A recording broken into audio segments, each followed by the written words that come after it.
Melbourne Order versus Sydney Raw. Over to you, Jim and Mac.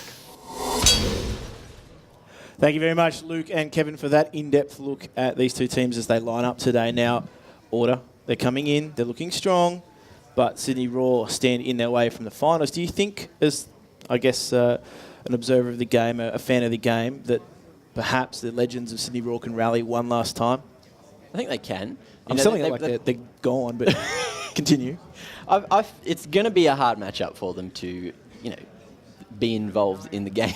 Order, they're just so sharp recently. They do have a couple of AWPers, which may come in handy on Cache, getting that mid-control, maybe even like long lines of sight over towards B, but even A is going to be a bit hard for them to take. Depends on how they use their util. And we've only seen them play Mirage for 5 weeks. They've only played Mirage. In that same sense, though, I guess these two maps, the way that they are comparable in Cache and Mirage, is that they're actually very similarly structured. So if you're looking at Cache as a map that lends itself to that same sort of mid-control that you saw Sydney Raw putting on teams on that T side, you saw them also just, once they've got their mid-control, that's when they make the decision on where they're going to go. They play a very split-pick heavy strategy. Yep. And from there, they'll just make that mid-round read and go on to that. Cache isn't a far cry from Mirage in that sense, so I'm not really surprised to see them pick that. For me, the fact that it's going down to that third map Train, if we need it, is going to be interesting, because I think that's where the veto actually slightly favours Order in that sense. Now, Orders, as we know, they've got a very deep map pool, so they're very hard to beat in a best-of-3 format. From your perspective, what do you feel as though, what are the fundamentals that Sydney Raw need to apply here to beat Order? Chemistry. Just teamwork, working together to push, get the map control and get those sites. Obviously, on Cache, as you said, that mid-control is going to be key, because if they don't take that, rotates from the CT is going to be way too quick, and they're just going to get crushed on the retake, if they can even take the sites. So, anyway, good question. It was a good question. Good question. No, good question that I've got in my head. Okay. Is it Cache or Cache? Oh, this is easy. It's Cache. It's Cache? It's never Cache. I don't think anybody who pronounces the map Cache in Australia. Yeah, well, Cache is naturally money in Australia. So yeah. It's not a thing, so just thought we'd touch on that. Anyway. You've got to clarify that, though. So we're looking at the map Cache. This is that main area of contention. That's that mid. I'd expect both teams to really place an emphasis on this area of the map. I mean, it lends itself to both CT and T-side control, so whether the CTs actually decide to contest that area will dictate a lot of the T-side of play. It is a map, though, that a lot of information can be withheld from opposition, so look for these teams to just set those defaults early on and roll on from there. But, Mac, who are the key players for both these two teams? If you just pick one key player from each team, who would you be looking for from Order's perspective to really lead the charge? Liaz, every time. The man's so consistent. There's been many times recently where he has actually just carried Order to a victory. And then on the other side, Raw, who's been consistent? No one's really been consistent on Raw. I'd go with infrequent, and I know his name doesn't lend himself to consistency, but in terms of his statistics, he leads that charge, led the charge, should I say, for Sydney Raw for a number of weeks. His statistics were off the charts in terms of his average damage per round, his kills per round as well. Now, he plays that AWP role, that AWP role. Yeah. So he's running around with the scope. Sydney Raw have got 3 players that can comfortably pick up that AWP, but he seemed to be the one that was making the most impact with it. Yep. So for me, he's that one that you're going to look to for Sydney Raw to really kick things off. If they can find a pick early on, they can open this map right up, because Cache is a map, as we said, that is quite large. The rotation points between the map, or the bomb site, for CTs, takes a lot of time. And if you have mid-control early on as well, they take even longer, because you can't take shortcuts. You can't push through areas. So, I mean, look for Order to make those adjustments as well. Order will be the kind of team that know once they've surrendered mid-control, they might have to do something to counter it. They're going to either push those A mains or those B mains, get some territory back, get some information, and try and filter those T sides into one area of the map, and make it really, really difficult for Raw if they don't act quickly. Yeah.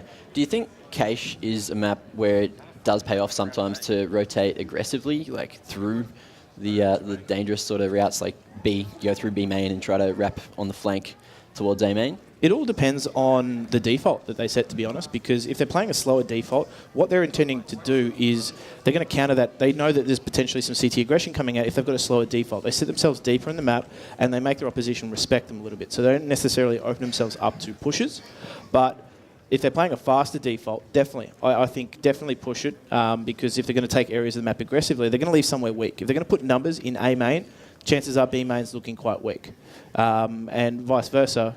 If they're going into A main, B main's going to be quite weak as well. So in terms of the way that they actually play, you've got to make those adjustments on that T side as well, because as a CT, you don't always have to just defend.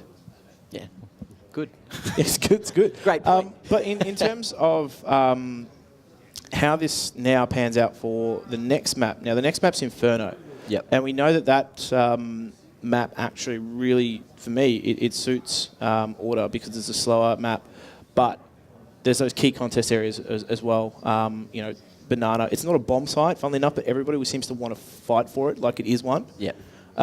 So I think a key contest area is going to be utility based, and how they manage their utility. We've seen it time and time again. City sides have struggled on maps like Inferno because the utility required to take control of key areas is so dependent on that utility. So I think Order might just do a better job of that. I think in the overall terms of this best of three, Sydney Raw really need to win Cache, and Cache is not a map that's easy against an opposition like Melbourne Order. Reason being is because Melbourne Order have that really deep map pool. They play Cache quite often, and they do quite well on it too. I wouldn't say it's their go-to map, but for them, it's a map that they're going to be quite comfortable on. So if we do see Melbourne Order take this map, I think Inferno is going to be a really tough battle here for the Raw, unfortunately. Yeah, so. It's as you were saying. Any map against Order is going to be a tough fight. I would have liked to see a bit of Nuke in there, but I don't know how Raw would have really gone on that. I'd say Order are the best at Nuke in Australia at the moment. Yeah, well, I think there's a few teams that are willing to play Nuke, but in this series we actually haven't seen Nuke yet because it's one of those maps that a lot of people still shy away from. Yeah. In that regard, but let's take a look at one of the key players for Sydney Raw. We've seen a profile of him. We all know him, Top Gun. In terms of statistics here, now, whilst he hasn't been as impactful as he wanted to be in certain matchups, his statistics have been good enough in the matches they've won to really push him over that line. So in terms of the way he's impacted the team, his ADR, his kills per round, he's still having an impact from round to round as well. So in terms of his accuracy too, when the rest of the team's sitting at that 14% mark, he's sitting at about 26%. Yep. Now, we haven't actually seen him up that much either compared to what he normally sits at. So for me, that says that in his rifling and his pistoling, he's still quite proficient too. So as Kevin highlighted earlier, his time to practice compared to some of the other players across the board is quite limited as well. So, that's where you draw on a lot of your experience as well, knowing how to practice with limited time and make the most of your time deficiencies and be efficient is all due to experience. He has actually been on that stream grind lately as well. He has. So tuned in? Yeah, a few times. He's pretty funny. He's got a good little friend group that he plays with and makes everyone laugh. He's just got that great personality to watch. Yeah. That helps the team as well. Yeah, he's had some, I guess, in that regard too, some ups and downs, as everybody has in their career. But for me, seeing him play in the first couple of weeks here, he's one of those players that can take time off from the game and just come back and it was like he never left. Yeah. Not a lot of players have that ability to do so. But we're going to get underway here in this round. Now, where are the hands? This is how easy they do it. They actually do it without hands. Oh, they're back. They're back? Well, he's holding the flash now. Here we go. I don't think that one was actually live, but they're going to go live into this match in a second. So final predictions here for you, Mac. Yeah, you can't fly or nothing. Order. 16 to... Are you going to go map score? 10. You like to live dangerously. I like it, spice it up a bit.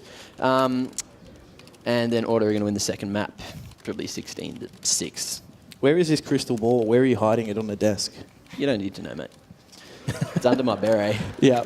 So apologies because there has been a few delays here just due to, I think it was an update that was shipped overnight as well. So Valve love to do that in the middle of major events sometimes. But in terms of how it's actually playing out now, it's just taking a little bit extra time to get into the game. Now, Mac, you're quite mesmerised by some of the images you're seeing on your screen now. If you can describe them to people, it's basically the gun model and no hands are present, correct? Essentially, yeah. It's just floating guns bobbing around as everyone runs, and then a little bit of a party going on in T-Spawn with everybody turning up their sensitivity and spinning around like maniacs. So. Now, this is important too, because in these, I guess, distractions...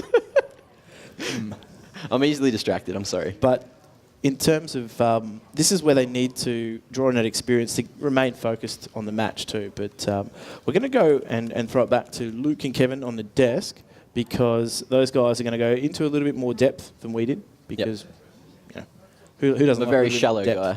That's true, actually. But the plot is thickening, much like your moustache. Guys, we're going to go back to Luke and Kevin on the desk. Thanks very much, Jim and Mac. A few little technical things we're just ironing out here, and then we'll be kicking off with the first match of the day very soon. We talked a lot about Top Gun before and the amazing journey he's had to be here on stage today. What about one of the players from Order who's had a similar sort of, well, not similar, but has had a bit of a journey to be here? Yeah, I mean, for this one, I was about to say we could pick anyone from Order, we could pick anyone from Raw as well, and pretty much tell their story for CSGO and how they got here.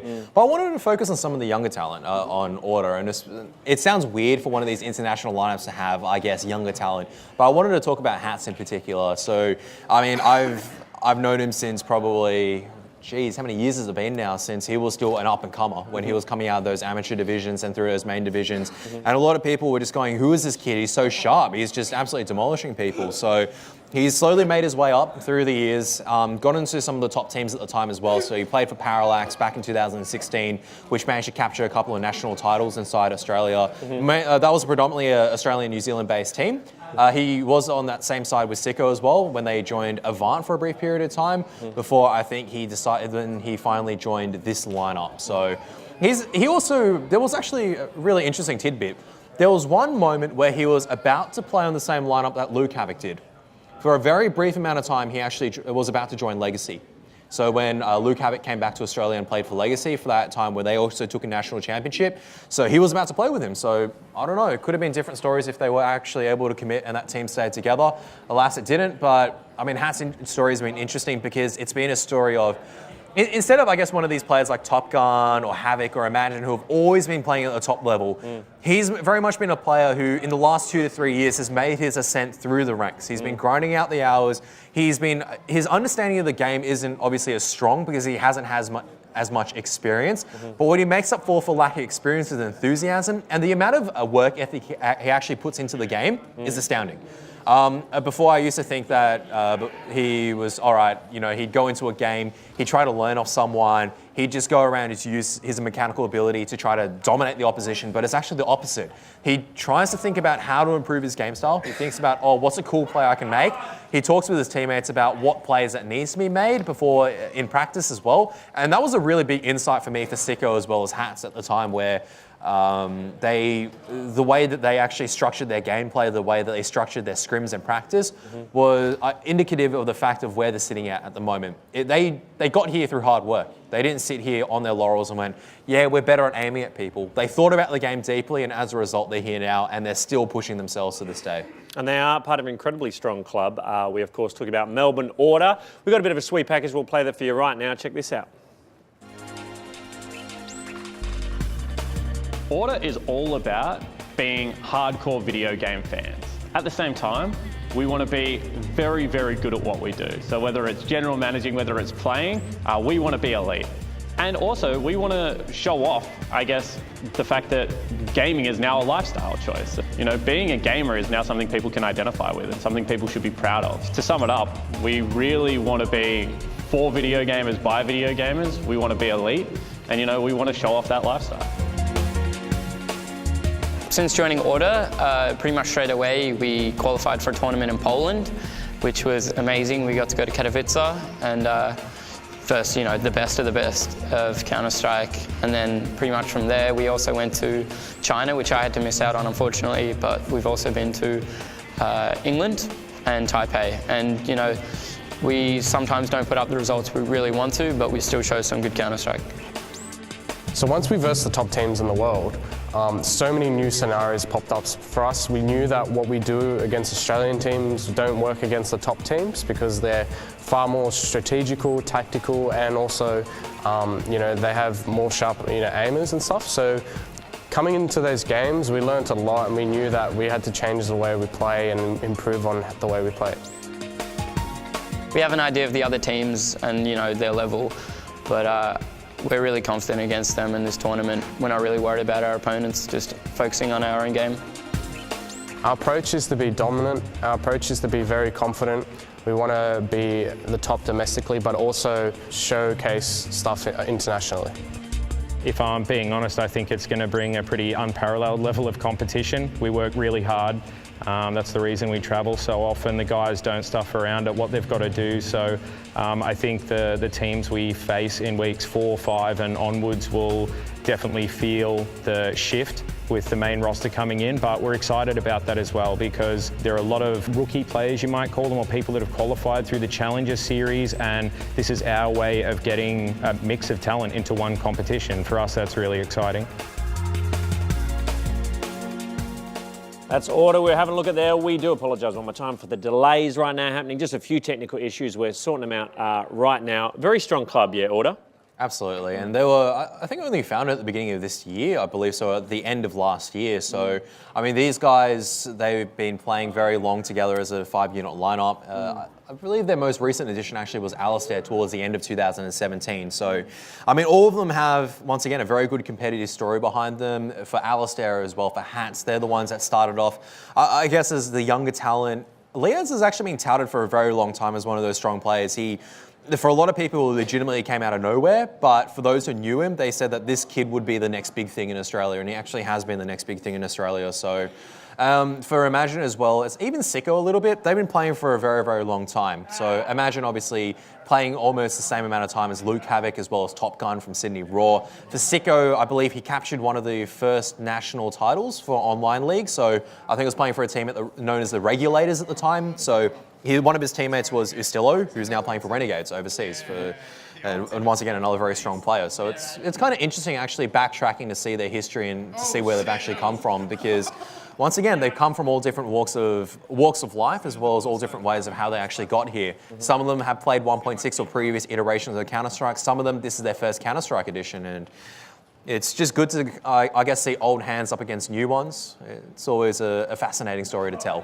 Well, speaking of new hands, it's probably a good time to plug the Challenger Series. If you want to be involved with next season of the Gfinity Elite Series, we would love you to be involved with that. I think you just head to the Gfinity website. All the details are there. It's a pretty amazing opportunity, isn't it, for young players to play at a much more competitive level, yeah? Absolutely. You can only be as good as the people that you verse. That's what I firmly believe. You can't improve without pushing yourself. You got to be versing those guys that you're going to be scared of. So if you, say for example, you go into a match and you meet someone like Imagine or a Top Gun, you'd be scared initially, but you've also got to relish that thought of, hang on a moment, I actually challenge these guys, I can learn from my mistakes, and that's what the Challenger Series enables you to do as well. You can learn alongside with everyone, make new friends as well. I mean, God knows that's how I made so many of my online friends back in the day, playing just in terms of similar series like this, Challenger Series.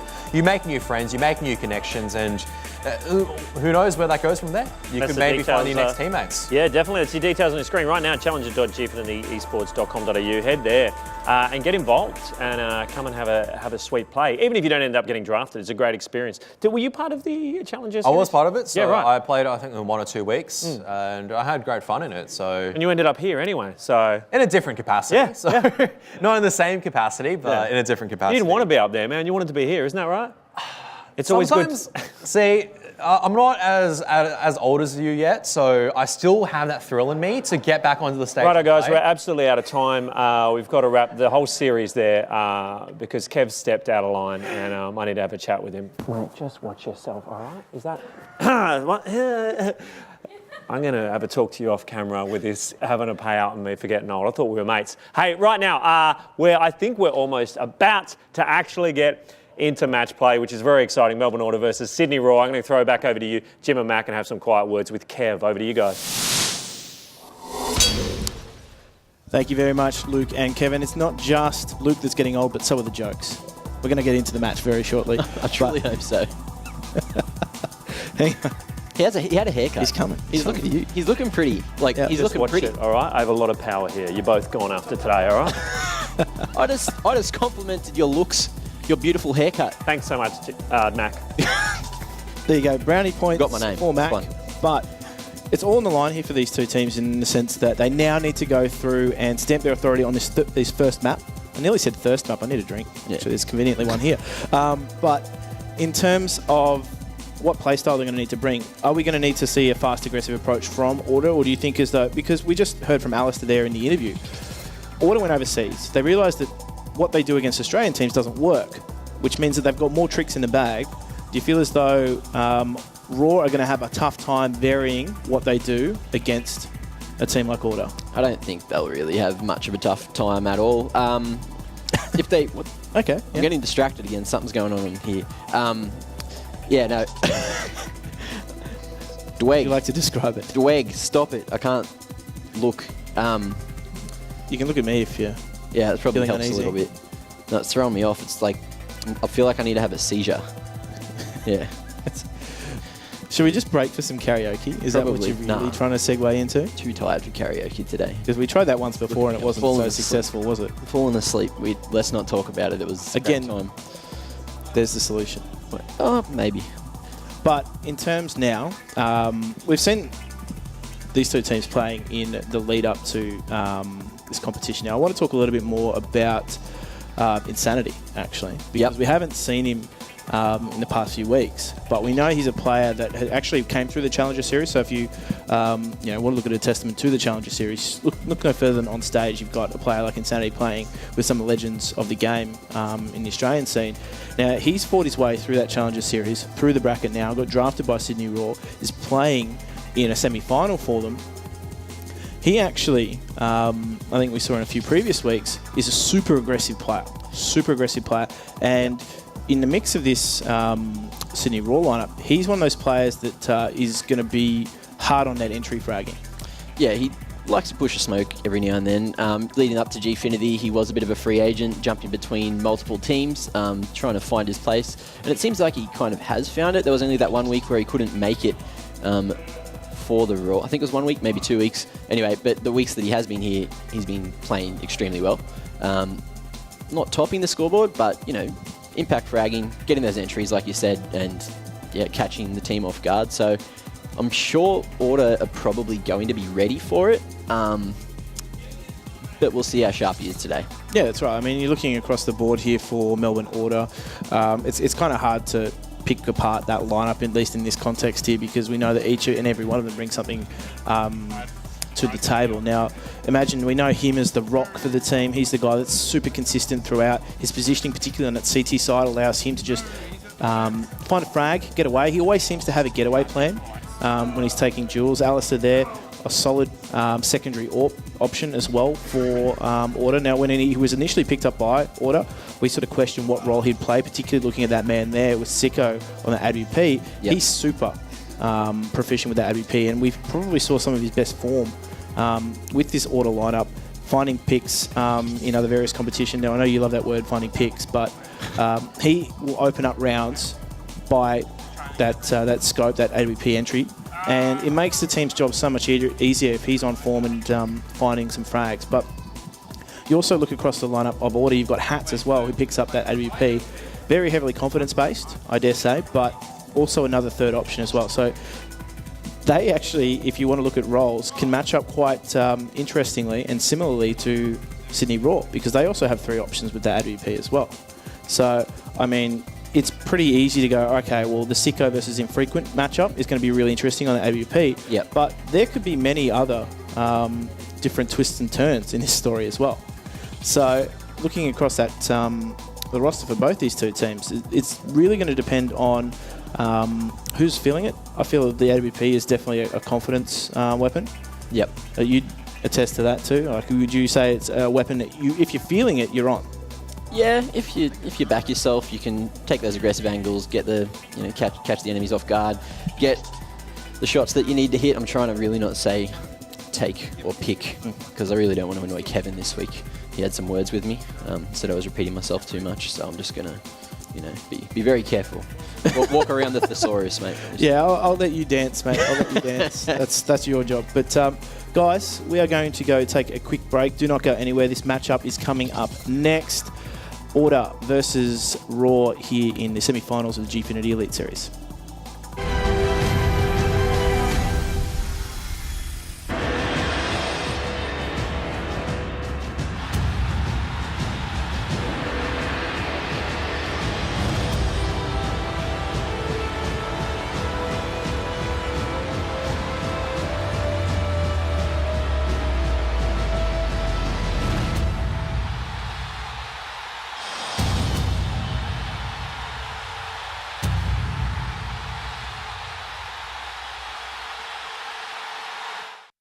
Mr. Murray, have you decided on a name? We're thinking Callum. Calamari. Calamari. Calamari. Let's make it Jack. Drink it through with Dare iced coffee.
Welcome back to the Gfinity Elite Series. We are into playoffs week. We are very soon going to be starting our match between Melbourne Order and Sydney Royal. We're just getting a few tech issues sorted out right now.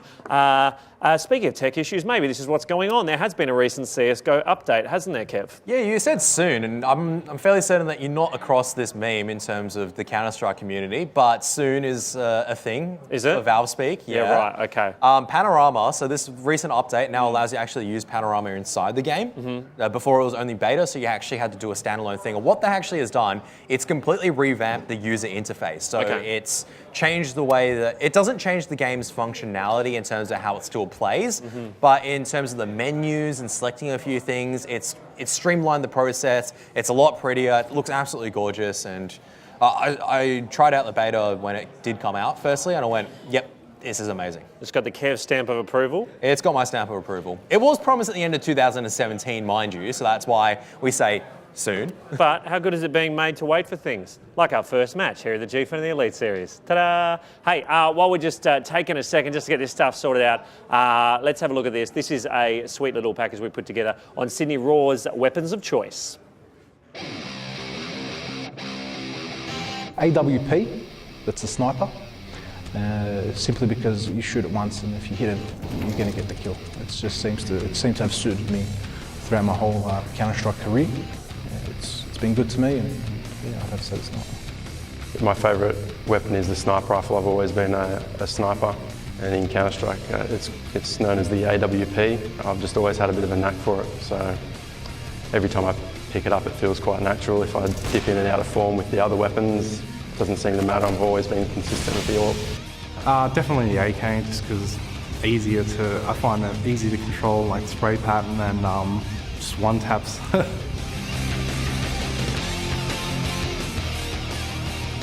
How sick was Havoc's chair turnaround then? That might be the best chair turnaround of the whole series. I think we'll have to try to top that later. It was so good. It looked like it was from Game of Thrones, didn't it? He was all like... I think it helps with the I know I beard look and exactly everything. like him as well, don't I, when I do that? Is that the same Havoc face? No, you don't have the beard to compensate. Very good looking. Is that what you're thinking, Kev? Luke, yeah, Havoc. Yeah. Oh, very good. Okay, Yes. in my goddamn face once more. Hey, what's your weapon of choice when you play? Desert Eagle. 100%. Desert Eagle? Desert Yep. Eagle. Really, I mean, it did originate from Source, I guess, because in that game you could actually, in this one, it requires a lot of precision, it requires good positioning and a bit of luck. In the previous ones, you can kind of run around, in Source in particular, you could run around and just shoot people like a bit of an idiot and still work out, so that was my favourite one. Reflected my personality, really. Good stuff, Kev. Well, right now, just before we get into this match, moments away, we're going to be kicking into it. But before we do, let's have a look at the top 5 moments of the series so far. Check this out. No, just from last week, guys. Someone just told me in my ear what I said then, entirely wrong. Not from the whole series, just from last week. Have a look at this.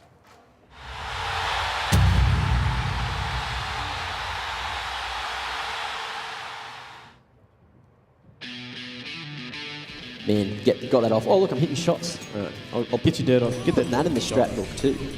eco round coming out from Sydney Raw here, and they're just going to take things a little bit differently here. But Destiny, Havoc, they do both go down, but Hazard finds a third as well. So get out the mop, get out the broom. The cleanup crew is here, and making sure that things don't spill over in the mid. So the rotates are coming out from ground zero, but Deceptors, they haven't committed to the B-site push just yet. Yeah, and the info's come through too. As soon as they Molotov top banana like that, they're not going to get straight to that B-bomb site. They're going to take their time and just clear out the angles. It actually allows the CT side some time to rotate into position as well. That being said, Connie is a world away from the team. Steve, 3 haircuts for him. Dots goes down, so still some contending to do for Steve as he finds 3. And Doom is just going to be waiting here at E-Box on the lurk. Doom's on selling the fake here. It's on him. He's basically the one that's keeping them outside this bomb site. Oh no, here you go, and the bomb has actually gone down SL. APOC sticking to outers, and the rotate's coming out now. Iron in an extremely strong position. A beautiful trigger discipline. Wolfline 1, 2, and 3. Beautiful play from Iron. What a lurk. What a gamer. They are going to make a hit onto this A bomb site as the smokes do get down. Now Molotov though is just going to disrupt things. Connie recognising a chance that they could execute this time. They haven't actually shown presence here just yet. They've just thrown a single smoke, so it's on Steve here. He's been instrumental for them, but can he turn the tide back in their favour? Oh, Connie! Oh! Stop it, Connie! What are you doing, Connie? And the 4th. Wow. Beautiful hold there. No info pushes coming out from ground zero thus far. Don't need to either. Just get out information, stacking towards that B bomb site. Let's see how things go. Connie on the entry does get flashed out. Great timing there as Perth Ground Zero make that entry really difficult into the bomb site. Extinct does go down here, so there's a chance for Matt CD. Hot plants flying everywhere to back up blitz towards B right now. And Matt CD does find an important frag. If he can get this bomb down, it'd be fantastic, but they're waiting on that lurk to work. Oh, JD does get caught out though, so Matt City's only just putting that bomb plant down now, and it's going to play this 2 versus 1. The important thing though is he did get the bomb plant, so he can play this one.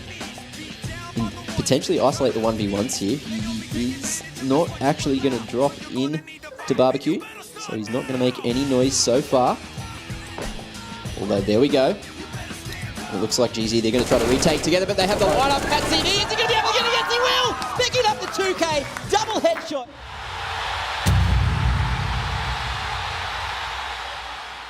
Sweet moments from last week's gameplay there, yeah, Kev? Yeah, I mean, I picked them out myself, so if I said they were bad, that would be a bad choice professionally to undercut yourself. Yeah, like pretty that. much. Yeah, definitely, definitely. Let's talk a little bit more about Cache, about this first map that we're about to go through. Talk us through it. Cache, I can't remember which way it is again. knows? There's an American, Cache, there's British, there's Australian, but regardless of which way that you want to call it, it's been in that map pool for a very, very long time now. Not many significant changes, but the way the map has fluctuated time and time again, even just after the years that it's been played, has been quite fascinating.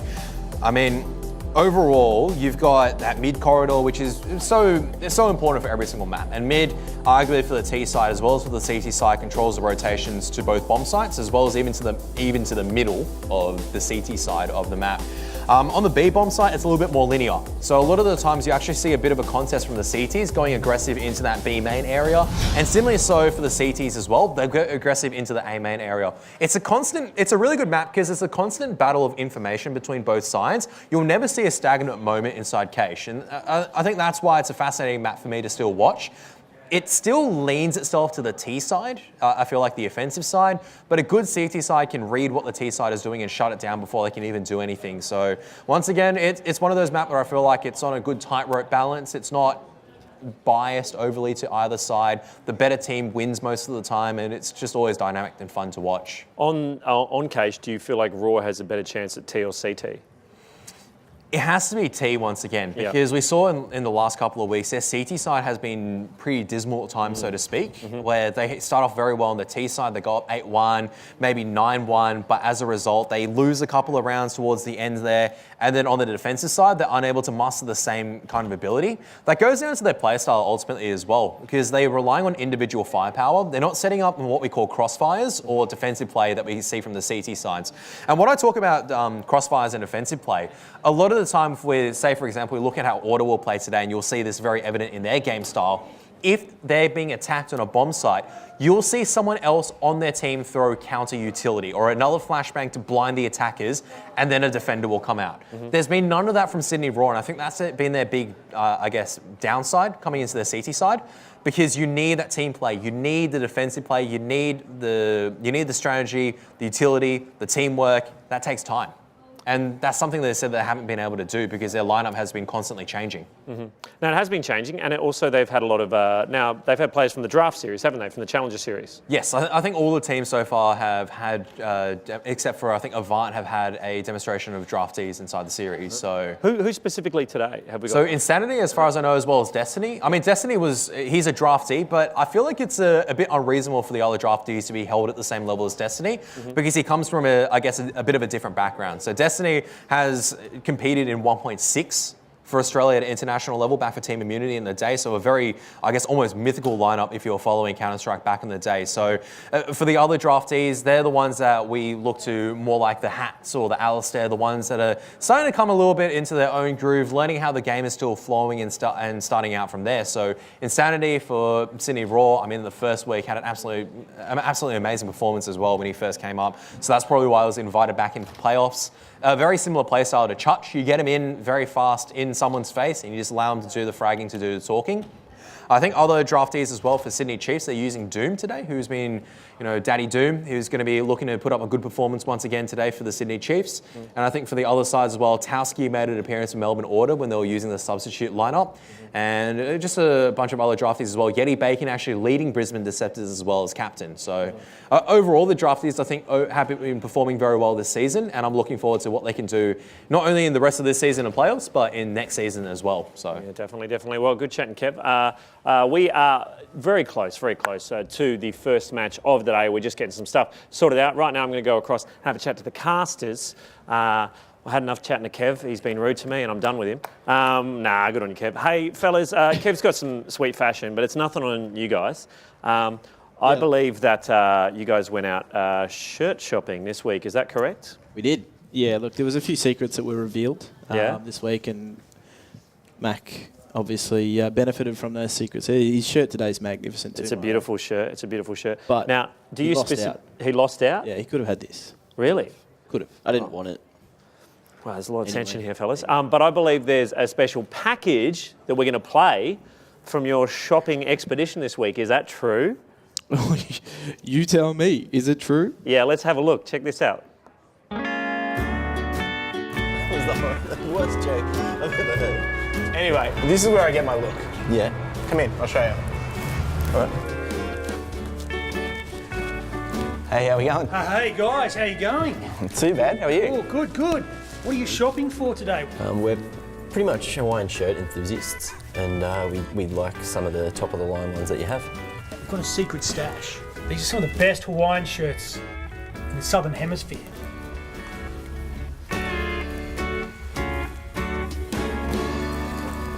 Don't like that look on you at all. It's way better on me though. You've conned me? No, seriously, give it back. I give it back. Mate, It's mate. mine.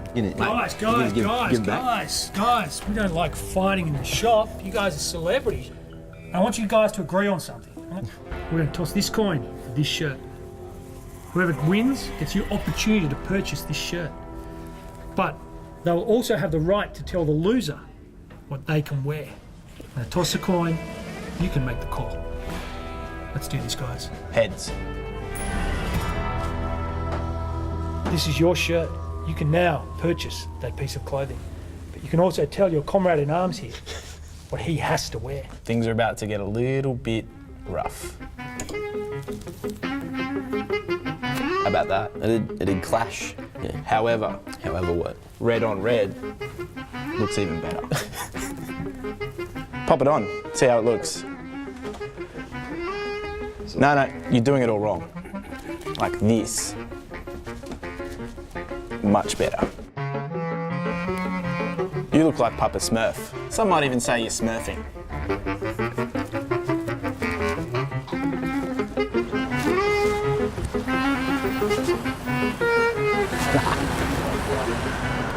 Much better.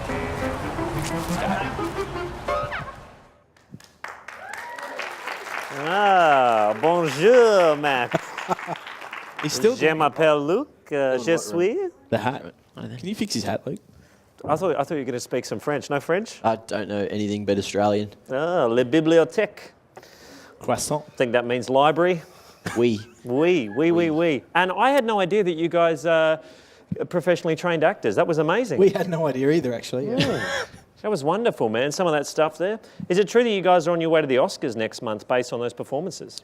No, I've just made that up entirely, obviously, haven't I? Yeah, it was atrocious. No, it was great. It was great. Well, good on you guys. Look at these guys, versatile. If you're out there, if you're a producer or director of Australian television, look at these guys, the next stars of Underbelly, CSGO. Is there a Challenger series for acting?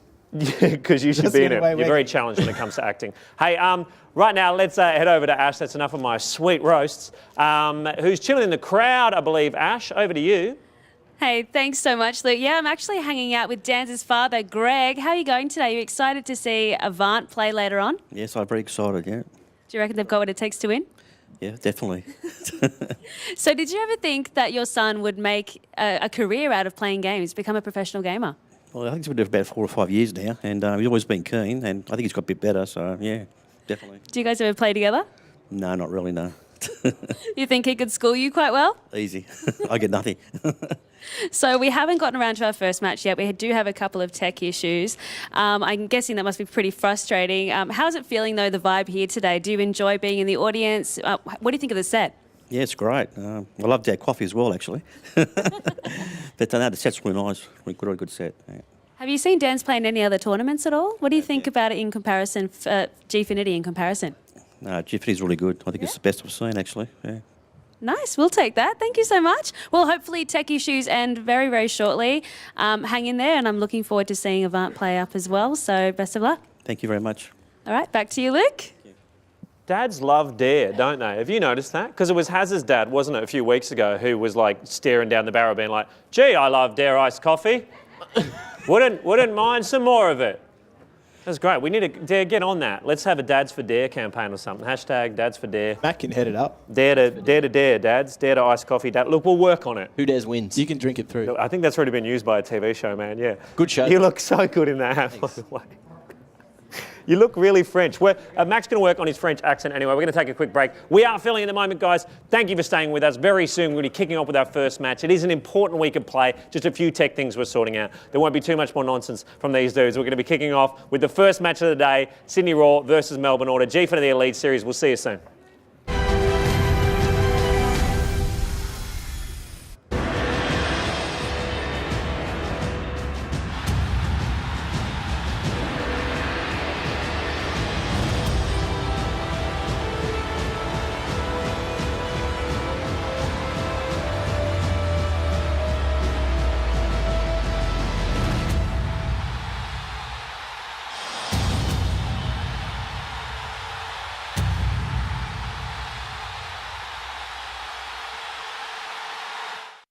Mr. Murray, have you decided on a name? We're thinking Callum.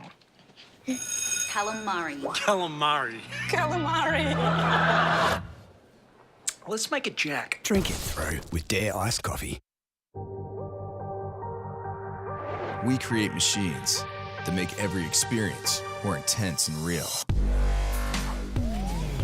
With Intel Core processors so powerful, you can redefine reality. Because the best feature of a gaming machine is the power to make you forget it's there.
I'm really pumped to be representing the Sydney Raw, and to be chosen as captain is an absolute honour.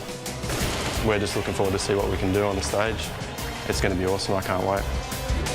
Playing the Raw, there's nothing in particular that we're concerned about.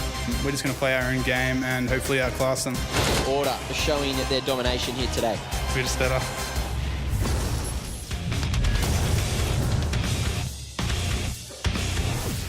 I think we will put up a good showing against them. I feel like all our players are just individually better and we don't need teamwork, we'll just beat them by our raw skill. It does mean a lot to be captain, a lot of responsibility on my shoulders. I need to prepare all the strategies and also strategies against the teams we're playing as well. Aggression, talent, and we'll bring something to the table.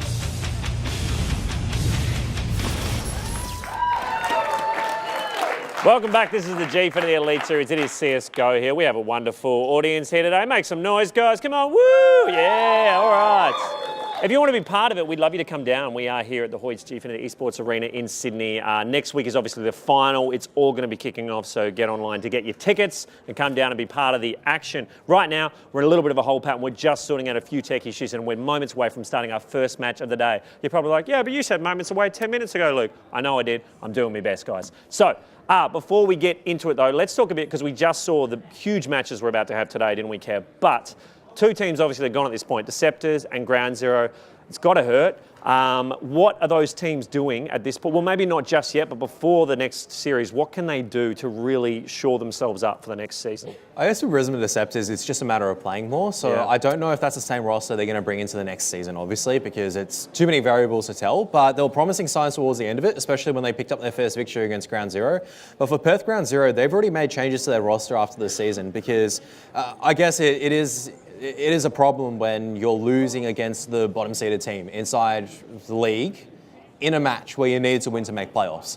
So actually Willie KS and Chaotic actually have left Ground Zero. So I don't know what exact reason that is for, but they'll need to make the changes there and potentially to reinforce whatever needs to happen later on this season. That's tough, isn't it? I mean, having people leave, that must be a weird dynamic for those guys, right? Yeah, I don't know if they chose to leave or if it was an organisation that that said that, sorry, you're not cutting the performance, I guess. But ultimately, they've gone to a rebuilding phase, and that's probably the appropriate time to do so as well. After the fact that you didn't make playoffs, it is going to be quite disappointing because they actually were in a very dominant position coming into week number 5. We said that they were pretty much 99% secure, that Chiefs tend to be more scared about securing playoffs. So, but you know these players, I mean, if those guys either have been cut or they've left the team, is this the kind of thing, do you think, where they're going to be like, well, that's it for me for a while now? Or are they going to go away and play their way back? Personally, I don't think so. For both for Chaotic as well as Willie Chaos, I think they'll come back stronger than ever. I mean, they're both still relatively young in terms of the scene, and they have still so much to learn. Yeah, go on, yep. Yeah, no. What? No. What? Hang on. Shut up, Kev. Someone just said to me. Go on, yeah. No worries. So I was also about to add earlier on as well that if you wanted to come and watch me roast Luke live, you should definitely get tickets because that's something that's definitely worth coming into. Yeah, no, very cool. Yeah, go on. But going back onto the point for Ground Zero, it's I think one of the rumoured pickups was Kyoto, who was one of the players that have been floating around the scene for quite a while. I can't remember if that's true or not, but it's still such a difficult task to actually bring in a true dedicated IGL, which has been a big problem for a lot of these top tier teams actually. A true dedicated in-game leader, one of the old-fashioned style, so to speak. All right, well, let's have a look right now because, you know, it is sad Deceptors and Ground Zero are gone, but they are gone. We've got some huge matches today. Right now, we're looking at Orders' road to the finals. This is what's happened for them. So they, I mean, it was really, like we said earlier, they've really only dropped one match, haven't they, Kev? Yeah, dropped one against Melbourne Avant when they were using their substitute roster, where Avant also had a lot to play for after a disappointing first week. So, not surprised. The result doesn't surprise me in terms of, Order have lost that one. That's okay because that roster, it was, don't get me wrong, that was a great roster in terms of Sonic, Raz, Mizu. They led the charge alongside Bartowski, but this is a different beast. I can say that there's a great roster and there's a better roster, and this is a better roster. And Sydney Chiefs actually pushed them to the limit last week, so I don't know if that was a little bit of Melbourne Order playing a little bit, dare we say, relaxed and maybe looking down a little bit too much at their opponents, but it did nearly come back to bite them. They were down 15-12 at one stage, and that was their class and experience that allowed them to come back and win that game in overtime, 19-17. So, I mean, that game could have gone either way. Order still would have qualified for the playoffs, just in a different position, so we've maybe seen a different set of semi-finals, who knows? What's the balance there, Kev? Because you talked about how it was Sydney Chiefs almost took them out last week. Was that because Order were being too confident, they weren't respecting their opponents? A little bit of maybe not respecting the opponents, because I haven't, for a team, so say for example, we did briefly cover that SL take, so where they come very fast to the outside bomb yard, and they get 2 jumping down to the ladder position. You never normally do that for the 3rd time in a row when you've actually lost 2 times in a row. So if you try it the 2nd time, you probably go, okay, look, it hasn't worked, so we need to find an adaptation. The fact that they went for the 3rd time and they got punished for it again was kind of indicative of the fact they're going, hang on a moment, I don't think they're taking this a little bit as seriously as, say, for example, it was a championship match. Like, I wouldn't see them doing it in the finals like today. And similarly with Chiefs, they also played very well together. So Iron was leading the charge alongside with Dizzy Life, both of them playing very strong. Apox didn't have such a strong performance, which was surprising to me. That's a key. That was Chiefs playing very well, and Order maybe not matching up to their standards as much, and as a result, they did capitulate a little bit and fall down from there. Well, we'll look at the part of the finals for Sydney Roar in just a sec. Right now, I think we've got some vision of the players as they're getting in the zone. They're just trying to stay focused here. I mean, it's obviously very individual for each player what their process is before a match, yeah, Kev? Absolutely. You've got some players who need to be focused inside the game. They have to get all the settings perfect, and that's in any esport, really, not just Counter-Strike. There's a story of a legendary StarCraft 2 player named Flash, or not StarCraft 2, sorry, StarCraft 1, who transitioned to StarCraft 2. He had to measure his keyboard with a ruler to the exact same distance every single time. Really? Yep, that was a routine that he did. And if it wasn't there, it would throw him. It would throw him off. That was his pre-game routine. I haven't seen anything ridiculous out of the players out of this yet. Some of them like going into some aim practice and whatnot. Others like sitting down and just having a bit more of a chat and just being a little bit more relaxed. I mean, but we can see a very relaxed Order team right there, just chilling out, can't we? Yeah, I mean, they've been in the situation. They've been holding pattern before, so it's once again another tale to the story. I mean, I've been talking with some of the international players as well. So there's a Singaporean dude named Impression who plays for Boot Dreamscape, and his belief is that when coming into competitive matches, there is not much point doing warm-up. Because sometimes in terms of those, in terms of international matches and whatnot, you don't have as much time to warm up. Over here at Gfinity, they've got plenty of time, so it's a lot more time for them to chill out, relax, and talk. We actually make these tech issues happen on purpose, just to have more warm-up time. Isn't that right, Kev? A happy player is a happy team, and that's what they always say. Exactly. And a happy player means that we're going to see some big plays. So I don't know why Jim and Mac laughed at that. So don't know, man. I don't think anything particularly funny about that. But look, you're having a cheeky giggle there, mate. Kev's really firing up. The longer we wait for this match, the fierier Kevin gets. I'm really excited to see this best of 3 There his voice goes up about 5 octaves. Kev, I want to ask you, but I mean, we just saw Order being very chill right now, hanging out. Is it going to be tougher for Raw this kind of a weight because they know that the underdog's coming into this? I mean, is this because we've been waiting for quite a while to get this match started now. I'm sure the players weren't predicting this. They would have been ready to go quite a while ago. Do you think that's going to play into any kind of nerves for them heading into this match? I don't think so, in all honesty. For maybe for the people that we'd say would be experiencing the nerves, like Insanity, I mean, it's just more nervous energy. And it'll just slowly over time, that nervous energy will burn away, and then it's different people respond in different ways, I guess. It's too hard to go into the psychology of all the players. I mean, for Top Gun and Havoc, once again, they've been in the situation so many times before, it's not going to phase them up that much. So in terms of, including Destiny as well and Infrequent. So Insanity is probably the only one. And you know what, he's going to be surrounded by some good hands there. They're going to be chilling out up there, just maybe talking a little bit of smack talk, just relaxing. Cool. I mean, that's what you need to do. Maybe sing some karaoke as well. That's going to be really important, just to make sure that you're relaxed. So. Are you trying to throw back to Mac, singing karaoke very subtly there? Not really throwing anything because it didn't happen. I mean, that's a throwdown. I mean, we do have time. Let's. Oh, we've already crossed back to him in his ridiculous hat. We'll cross back to that in a sec. I want to talk about that. Oh my God, just put it on properly, you weirdo. It's clearly not on right. Let's talk about the Sydney Raw path to the finals, and then we'll see if Mac, that gives you a bit of time if you want to work out what song you're going to do, mate. Yeah, we're going to do it. So let's talk about the Sydney Raw part of the finals, because it wasn't as smooth sailing as Melbourne Order. Let's get the graphic up. Let's talk through it. No, it was this is how it played out. So they had a good run there, but I mean, it was really, I mean, they were really fine until they came up against Perth Ground Zero, when you wouldn't have expected it to go that way, yeah?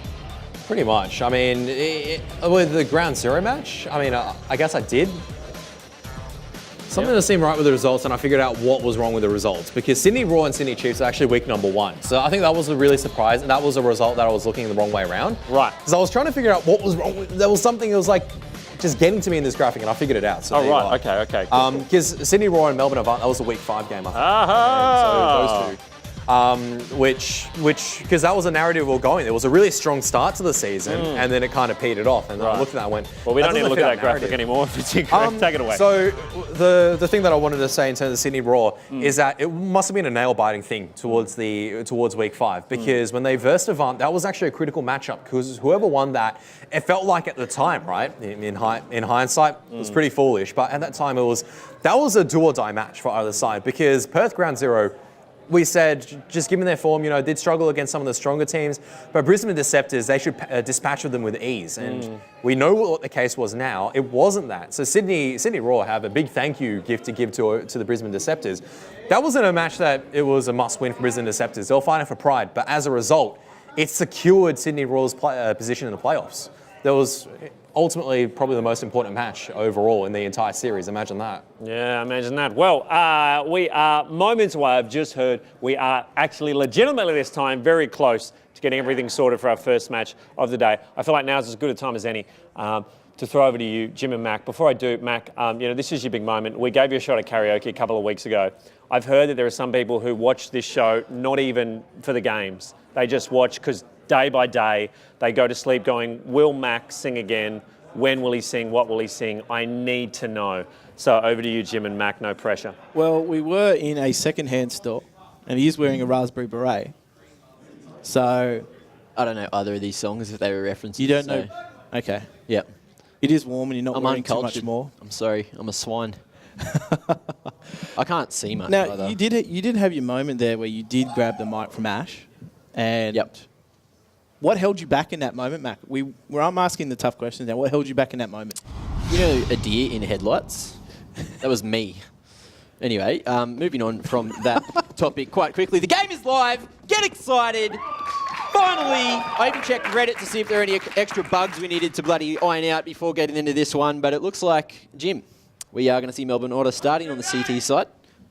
Looks like all bugs have been swatted so far, but Havoc just showing some presence here at mid, just seeing if you can get some information as to whether or not they've actually stacked mid here, but they're actually going to go towards this B-bomb site here, and they need to be careful because they haven't quite dismantled the crossfire just yet, and Alistair takes the scalp already. Top Gun fires back, but they're just in that holding pattern right now, aren't they? They just need to get into this bomb site.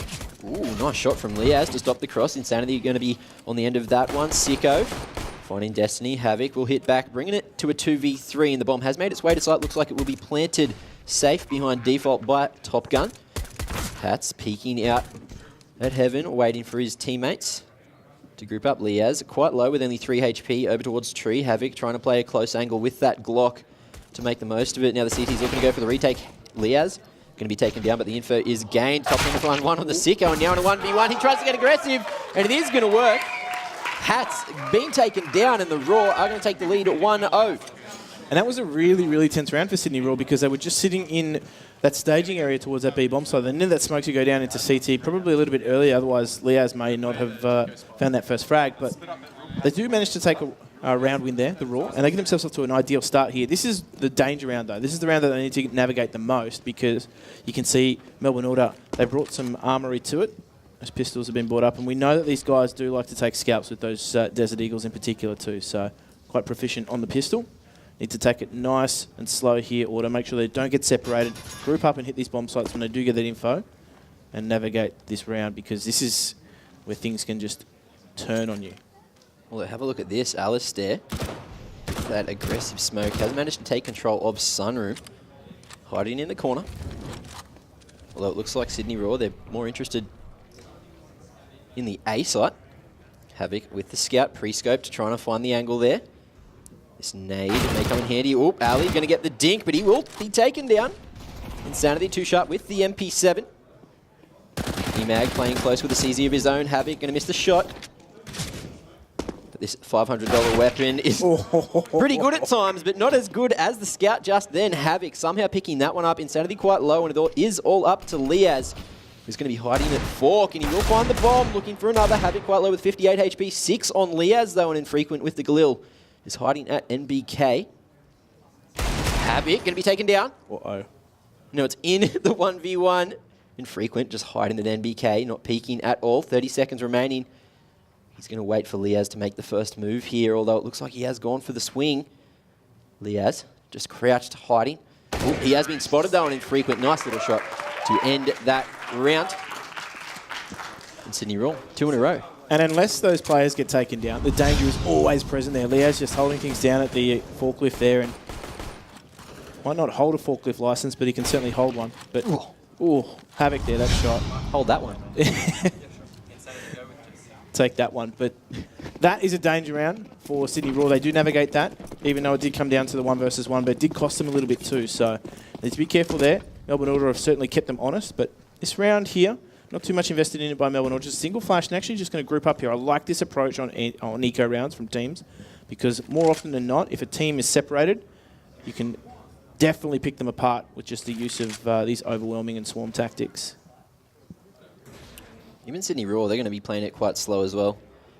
Covering their flanks, waiting for the aggression to come out from Order, but Order not going to be making any moves at all. Just holding here at Highway, waiting for the cross. Liaz, I think he's got a flash there, ready to pop it over towards mid if the Sydney Raw do decide to try to split onto a site. There we are. Toe's going to be spotted by Top Gun. He knows that 2 of the CTs are in mid right now. Looks like Top Gun's going to commit to the fight. Emag coming to try and help out Ali, who can just hide in the corner. Crossing for the info. Top Gun will find the frag. Now Insanity pushing his way all the way through B site. CT's not going to be spotted just yet, but there we are. Hat's going to be taken down. Goes for the reload a little bit early. No trade coming out just yet from Emag, but the drop from Heaven allows Sicko to find himself the kill and the Mac-10 if he wants it. Doesn't look like he's going to bother taking that one, and the bomb has made its way out onto the A site with 30 seconds remaining. It will be planted with plenty of time remaining. Insanity just getting all the information there for the team as well. So just getting things out, going solo into that B-bomb site. Mac-10, quite expendable in the long run, but got the info. Also dismantled that stack as well quite proficiently. He did actually take a few with him. So Liaz here, if he can find himself a bonus frag here with that SMG, and do really well for that CT economy, but at the moment he doesn't really have a chance of anything other than an exit frag, but we've seen some magic from him before. Asking a Mac-10 duel over that sort of range is definitely magic. But RNG in a skill-based game, it's great sometimes. But, you know, Liaz does get taken down, and we do see Havoc picking up the 3rd round for the Raw. Off to a great start, but Melbourne Order, they are going to be buying into the 4th. Nice strong buy as well. Sicko with the AWP there. This is Insanity. He's holding it down with that B-bomb. So I took 2 with him, but he got the information. He heard the second player as well as seeing that first. So almost instantaneously they hit that A-bomb site here. But now this is the danger round here because we do see that AWP on Sicko. We know he's so proficient with it. We know he's so, I guess, willing to take the duels as well. He varies his position really well on the map. So they need to be very careful here, Sydney Raw. This is where they get that info, that split pick default that they play. We see this playing out. So they're just sending two towards B main, 2 towards A main, and just 1 hovering around that boost as well here. So this is very, very basic play here from Sydney Raw, but expected at this stage of the game. Hey, if it works, why not? If it ain't broke, don't fix it. Exactly, which is why you shouldn't have adjusted your beret. I took it off. I don't know if you've spotted that, but you know, the camera's not on me, so I can... no one has to know. Anyway, Emag going to take a couple of bullets there, infrequent, making a bit of noise with the Galil. Looking for the wallbang damage, although over on the B site, we do see Top Gun and Insanity looking to work their way over. Progression smoke will be thrown. Balls of Steel to throw that one out in the open. Not expecting a peek from Order. And Ali will make his way over to Snacks. Hiding in the corner. Looking to just play the crossfire there. Liaz with a nice pop flash towards B main. Top Gun running the round. Ali surely is going to get the info. Hearing those footsteps. But he's not going to be checked just yet. He'll just hide. Bomb is in his hands as Liaz does find the frag onto Top Gun. Emag finding one on the Destiny. Ali still holding. Still not going to be spotted. And he will wrap around and find the final frag for the round onto Infrequent. And like that, Melbourne Order are looking to come back into the game. Yeah, they went for that at B split, and it didn't quite work out because they ran into trouble in Sicko in mid there and automatically lost the duel to him quite early on in the piece. And you could see Ali just playing that information spot at Snacks. It's not really a crux spot in the crossfire sort of scenario unless they hit it quite quickly. In fact, what he did was just sound things out, allow his teammates to rotate through, and it was Liaz that was just doing the damage, holding things down, and Sicko finds that opening frag again. So he's an absolute rock with the AWP. Alistair pushes that smoke. Should be able to get away quite comfortably too. And already it's back to a 3 versus 5 quite early on in the piece here in the 5th round. We did see Liaz making his way into vent there. Going to be listening for that info. Nice aggressive position. But mid control going to be held by Sicko, who looks to rotate back over towards Z. Late smoke from Hats. Looks like it. He's going to be playing counter flash. Nice and close. Managed to dodge it, but he will be taken down. Destiny with the CZ ready for him to be playing close. Trade comes out from Emag though, and Destiny going to be baited by Infrequent, who's made his way all the way over to mid. He does have the AWP in hand. So we'll see if he's going to be feeling sharp. Looks like he's tagged Sicko through the wall there. Swapping out for the AK. It will be caught off guard by Liaz, who was hiding in the corner in the vent. And Melbourne Order find themselves the second round, looking to tie it up here. Yeah, Sicko. This is why he's so deadly. I mean, they did push the issue there, actually, have it getting caught in that smoke too, so didn't help his cause there, but he definitely has got the upper hand in those opening early duels. He's able to hold down mid by himself, and on a map like Cache, if you can hold down mid by yourself, that's a massive bonus for your team, because they can put 2 on the bomb sites, and that makes things easier in the long term. And now they're actually going to try and overwhelm Sicko here, and I think he's up to the task, but he's got teammates ready, willing, and able. They're just sitting at the top of highway, and he doesn't need to take this fight. No, but Emag ready and willing to help out his teammate. Nice flash from the A site. Bomb is going to go down. Sicko picking up that one. Emag looking for more, but no one actually going for a peek until Havoc decided to go for the wide swing. Emag finding himself the 2K. Sicko with the 3K. And Melbourne Order with a third round. Sicko just holding it down. They haven't found a way around him yet. Well, they were only on Glocks, so you can't. Even then, in the opening exchanges of this match, he's been quite solid. Now, he's a player that, as we said, when he starts to hit those shots, he really opens up things for the rest of his team. So the fact that they're able to hold down mid, as I said, with only one person, really, really beneficial to them here. And they're going to try and force this issue here, Sydney Raw. And maybe try and take him out of the picture. They need that smoke to potentially go down to mid and just force him out into areas like the white box, areas like the sandbags as well. Because as soon as he sits in mid, he's quite comfortable there. He's not being challenged at all. We haven't really seen any Z-smokes coming out, which, as you said, hasn't forced him out, which is probably what the Raw do want to do. Looks like Liaz is still going to be playing in vent, but he will be forced out by this Molotov. They aren't going to be able to capitalise as Ali's made his way into Sunroom already. Holding B-main aggressively, allowing Liaz to play close to the vent without having to worry, although holding that spray, expecting Havoc to go for the repeak. He manages to cross back to mid safely. He is only on 3 HP, somehow getting away with that one, although aggression coming into A main as well. Hats pushing.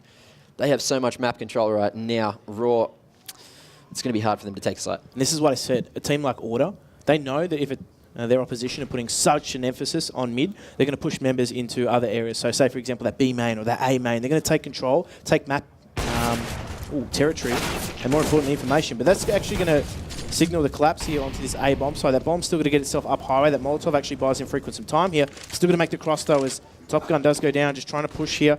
Secure his team, entry into this bomb site, but infrequent. He's taking duels. That bomb gets it eventually onto the bomb site here, but Hats has still got power of position in the A main, and it makes things so much easier to just cut them open on this A bomb site. That's an easy retake, especially when you've got someone so quickly in A main.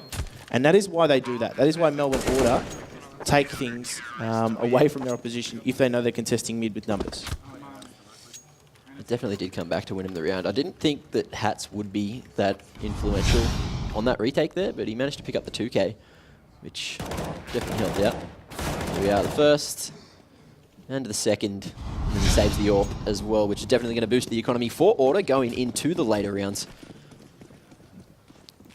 As we said, Sydney Raw just having some difficulty navigating some of their opposition at the moment, and that's how much of an effect Sicko's actually having. The fact that they have to send so many numbers towards mid and not able to send anyone through the A main or anyone through that B main in that lurking position speaks volumes, because we know that Destiny, for example, is a player that loves to jump on chaos and really works well off the chaos his teammates are creating. If they're not having that effect that they need to, and Heat needs to be someone that actually has to bolster the attack into mid, that really takes away from their overall strategy, and we saw it there. But this is just a pistol round coming out from Sydney Raw, so they're maybe just trying to take away some weaponry at the moment. The economy from Melbourne Order is building really well here, Matt, but this should just... Oh, dear me. Yeah, that's a little dirty. Infrequent does manage to get a consolation frag with the Deagle taking out Liaz. Good pick to get there. Now Hat's ready for the repeat from the van. He is looking for one more, and he is going to find it, and the bomb, and the round for Order. 5-3. 5 in a row. That's it.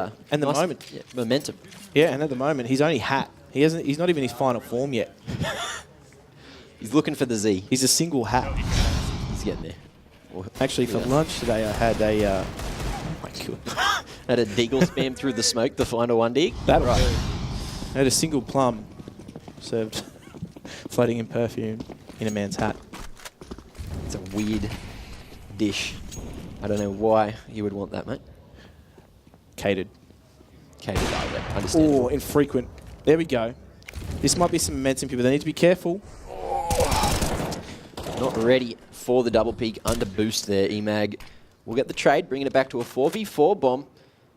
Still in the possession of Sydney Raw, but they are not going to be playing together at all. There we are. Destiny will be taken down, and Hats goes unpunished in an aggressive position. Solo on the A site too, so that could have been the opening that they needed if Sydney Raw did decide to stay grouped there. But looks like the bomb going to be making its way to useless room. Liaz making a bit of noise as he does drop out of vent into checkers.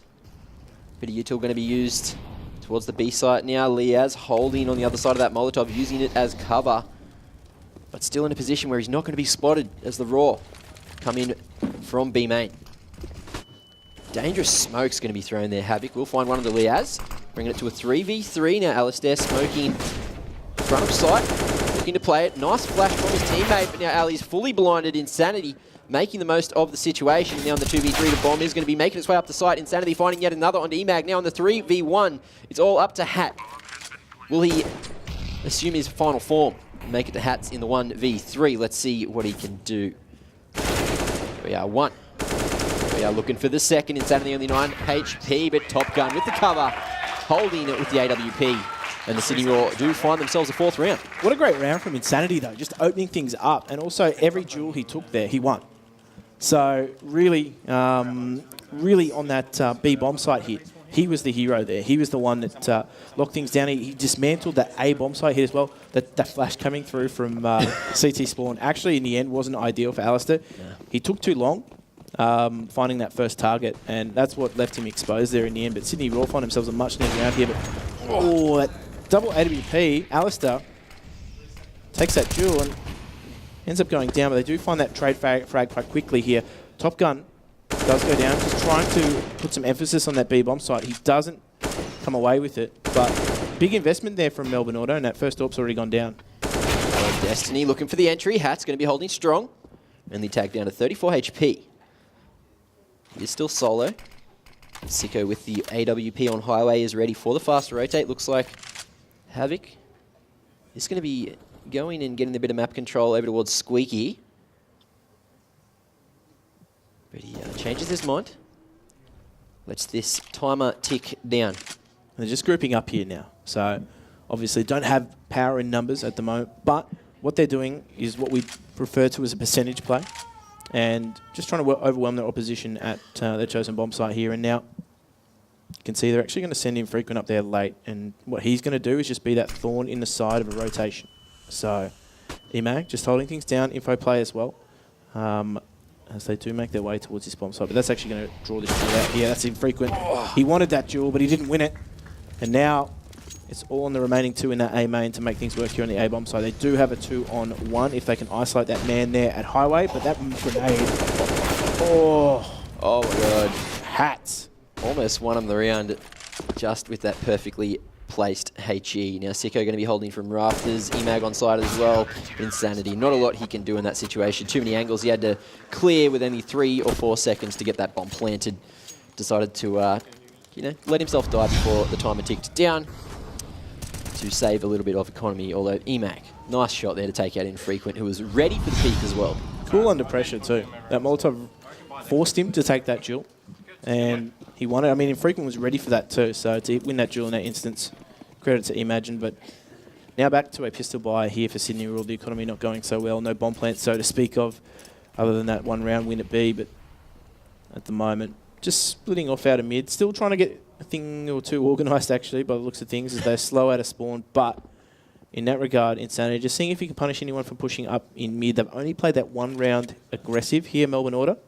And that, to me, just signifies that they're just trying to throw a spanner in the works here for Sydney Raw, keep them guessing, not so much allow them to have a read on what their default is going to be on that CT side. So they do a good job of it so far. Back on that double AWP setup as well. Sicko and Alistair looking to lock things down here, but this round is going to come to a head here as we do see Sydney Raw just building up, looking for that overwhelm play, but Top Gun here. He's got the key to this round here with that flash. Well, there you go. Sicko with the P250 will find one of them. Insanity. Havoc taken down by Emag. Hats finding Infrequent. Destiny does, get the frag. A little bit of economical damage, but Order ultimately win the round. And that's what it's all about. Doing a great job against Pistols. Yeah, look, I would have liked to have seen that flash maybe coming a little bit closer. I think a few people there jumped the gun before that flash was even about to be effective, but in the end they were punished. There wasn't a lot for them to work with in that round, just Pistols, but this is the round where it all matters here. They've got weapons. Destiny just reduced to a Desert Eagle here, but again, common to see him in that lurk position here, so he might be able to pick himself up a weapon or two if he times his push right. But another round here from Order, getting super aggressive once again. Oh, look at this positioning from Liaz, though, hiding below the smoke. Emag doubling up with him. Insanity was aware of it too. He found one, but not quite the second. They know that Liaz is still close, and the trade comes out. Destiny finding that one with the Deagle Hats. We'll pick up Destiny, though. Sicko through the edge of the wall. Too sharp for Infrequent right now. Havoc finds one on the B side and opens it up, but the bomb is in the hands of the CTs. We are going to see Hats looking to get aggressive over towards mid, and Sicko posted, ready for the flank to come in. But Havoc, he second guesses it, doesn't peek the AWPer, which is, sometimes good to do. I think the information that he needs is not going to be attained by taking that duel. He needs to go get that bomb first and foremost, but if he can find out exactly where his opponent is here and win that duel, he knows roughly where Sicko's going to be, so... Hats. Certainly looking in good form early on in this piece, and he's a player that rides on confidence, Hats, and when he gets going, he's difficult to stop. So already a really good affair here, 17-6. He's having a field day here. Oh, settle down, mate. Doing a great job. What's Liaz going to buy? M4, A4? Ooh, beautiful decision. Beautiful purchase. Do you really judge people who use M4A1S? Oh, nah. I used to love it before it got the nerf, Rest in peace, Candle in chat. But, Sicko, he's going to miss that one. Nice flash coming out to slow down the push. Ali looking to get aggressive. 3 blind terrorists in his sight. He can't connect the dots just yet. Destiny off a second flash. Going to be taken down. USP coming out. Emag, though, doing the honours, getting his hands on the bomb. And Liaz coming in to mop up, finding the headshot onto Infrequent. And Melbourne, they loved those eco frags. And so far, Sydney Roar have only won one gun round. That's it. It's really been slim pickings for them so far in this first half. And Hats, as we saw there, 17-6. There wasn't any action in his bomb site last round, but he's been instrumental for them because he's been holding things down. A lot of the time he's playing in that A bomb site solo, and that's not an easy thing to do. There's a big bomb site to hold things down at, and you can easily lose your duels, but he's been making it look so easy. A lot of emphasis from Sydney Roar has been put towards mid, and that's where Sicko is actually looking things down as well, really enabling Hats to work quite well. But Havoc! He's read this book before. He knows what's going on. Taking down Hats here, and the man we were talking about being so instrumental for Order has already fallen here. They need to convert this into a round win, though. Balls of steel as Emag goes through the smoke as well. Hoping that the Raw aren't going to be expecting it, but Infrequent going to be covered by the top of that smoke. Although he was ready for the peak. Emag just too sharp here today. Taking Infrequent down and bringing it back to a 4v4, as well as getting a main control, which is going to be crucial going into the later part of the round. Insanity looking to use that Molotov as a bit of cover, trying to get the entry, but Ali's going to say no, takes him down, hits the headshot. Top Gun looking for something of his own. Liaz is at heaven, but Ali will be hiding in the corner, looking to play a one-way. Top Gun, too sharp, hits the headshot. Emag on the rotate now. Liaz finds Destiny, and the bomb is still trying to make its way over to site.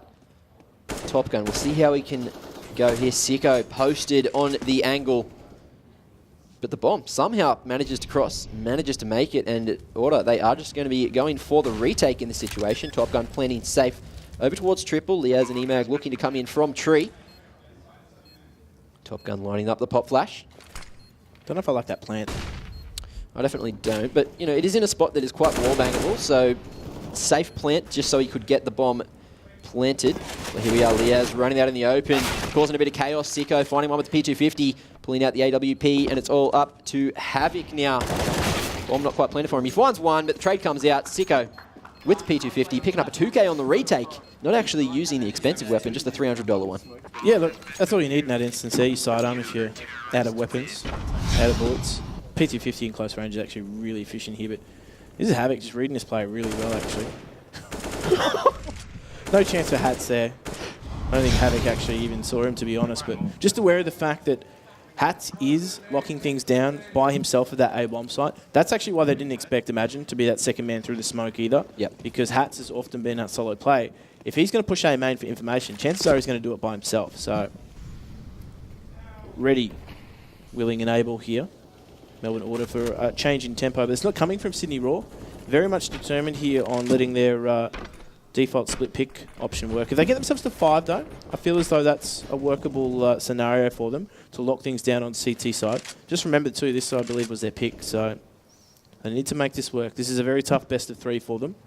Melbourne Order having a very deep map pool here, seem to be coping quite well on cache, so it is really on Sydney Raw to win their map pick and try and take things potentially, if needed, to that third map, but Inferno to come next. Sydney Raw just need to focus here on this first half. I'm interested to see if they are going to go with the multiple AWP setups on the CT side. It's, there's definitely places on all of the sites where that weapon is quite effective. We'll see if the Raw can actually use that to their advantage, although it looks like we are going to see the Order once again pushing, getting that map control, getting the information. Liaz looking to go with Alistair towards B main, potentially try to get aggressive and do some damage rather than just holding. We'll see how this goes for the moment. 2-man setup over at mid, nice little crossfire. And Hats picking up the AWP solo on the A site. Aggressive position, he's going to be punished for that one. Top Gun takes him down. And the A site is actually open. Sicko still here with the AWP though. Towards the top of highway, Emag trying to find something, but he whips all of his shots there. Insanity picking up the 2K onto Emag and Sicko, and now the A site is where the bomb is going to be planted. Now Top Gun upgrades to the AWP there, looking to hold, and Destiny going to be the one to take down Liaz. Now it's all up to Alistair. They know where he is, as he did just pick up that frag onto Havoc. Ooh. And there you go, Top Gun. A beautiful shot to lock down a 5th round. Raw's T-side on their map pick. Yeah, it was up to Top Gun there to buzz the tower, and he did a really good job of it, to be honest. And as I said, Sydney Raw needed to get themselves to that 5-round mark to be on par, I guess, in that regard on the T-side. I still feel as though the map itself is still slightly CT favoured, though here in Australia we often see a lot of the time that T-side really come into play. But it is a game of 2 halves. Speaking of which, the second half will be coming up shortly, guys. Don't go anywhere. This is the semi-finals of the Gfinity Elite Series.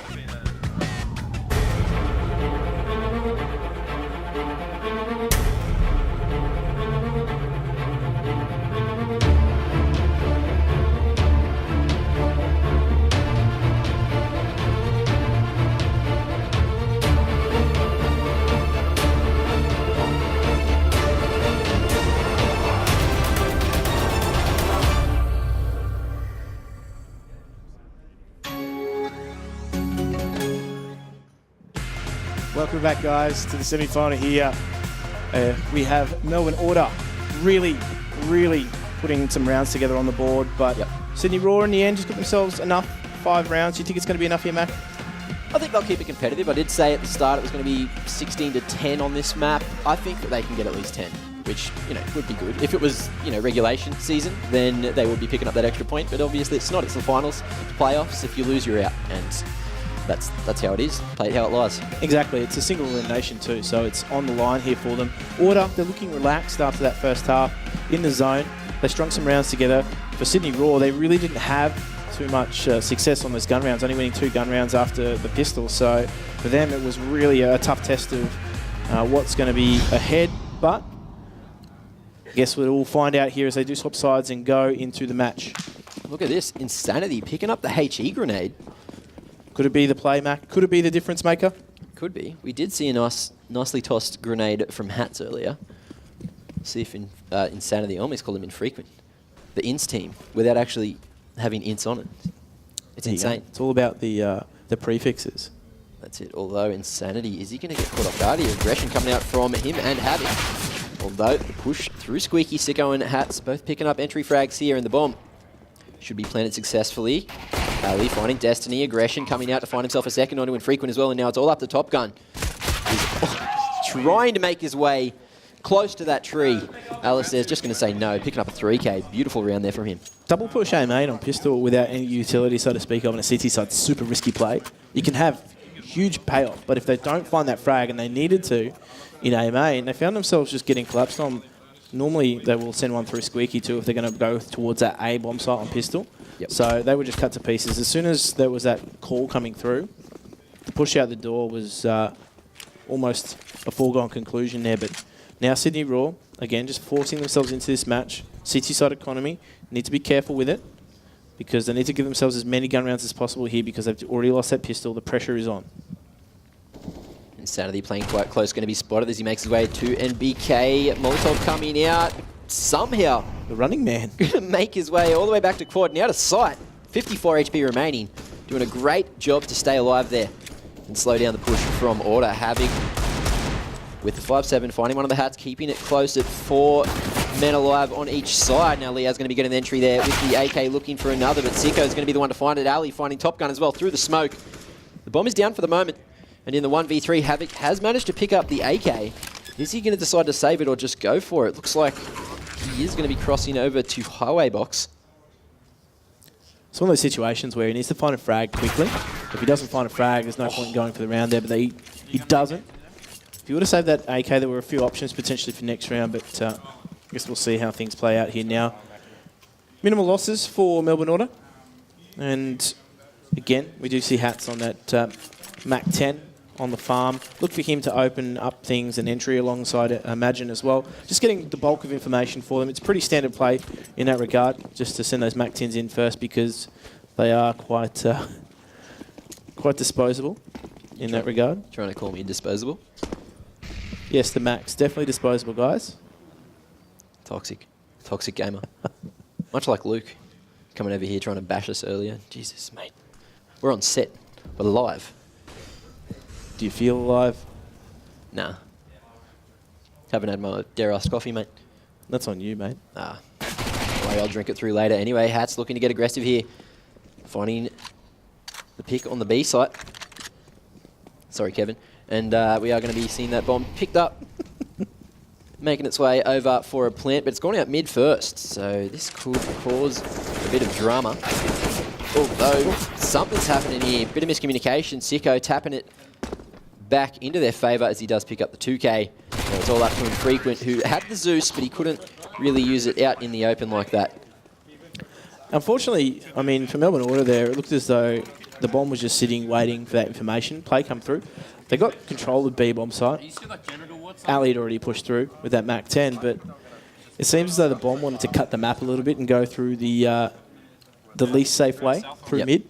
If they would have gone through B main, obviously it would have taken a little bit longer, but just a bit of confusion there as they do get it in the end. They weren't punished for it, so that one really of no consequence for Melbourne Order, but the way they're grouping up on their T side here, they're looking to just put bomb site pressure on early on in the piece, and going to run into Destiny here, but a lot of pressure on his shoulders here. Solo bomb site hold. Now I think what Destiny's about to do is actually smoke the entrance to Checkers, although positioning from Hats there, straight through the smoke. Not going to be the play. Havoc finds one as well, gets the cover, and Frequent finding one of his own. Sicko with the trade though, and bringing it back to a 2v3. Man advantage in Raw's favour. The bomb still yet to cross over to site. The tree is smoked for the moment. Insanity, bit of damage coming out through the smoke. Sicko, timing not going to favour him, but he does somehow manage to make it towards the site. Get that bomb planted, and Emag under heaven in a very rough position. But here we are, Insanity looking to head over to heaven. Go for a split on the retake. Havoc making a bit of noise in vent here. Emag ready for the drop. Havoc quite low, so he should be taken out quickly. Extraction going to be made. Flash thrown. Havoc does fall. 10 HP remaining on Emag. The Raw, they know exactly where Emag is. If they do go for the pre-fire, they could come in on top. There you go, Insanity finding the headshot. Top Gun, 10-second defuse. Plenty of time to get it done, I think. It's close. Oh, he's done. Oh, he's done. He had a whole second. All right. Oh no, I've said that before, haven't you? That's it. You've been burnt once before. That's it. I spoke too soon last time. I didn't want to do it again, so I've learnt my lesson. Had flashbacks. And there you go. Top Gun getting the defuse, which was a sight to behold. And Sydney Raw, they find themselves a single CT-sided round on their first gun round. I like the way that Sydney Raw had composure in that retake as well to split up. They were all going to initially come from CT, but Havoc took the time. He'd taken a bit of damage too at Heaven, but needed to back off and make sure that he went through mid as well, just momentarily pulling Imagine's attention away from just a singular choke point. So Order, again, buying into this. Their economy is quite good. Sydney Raw, a really important round for them here. They need to win. They had 3 go down in the last round, and that really takes its toll on the CT side economy.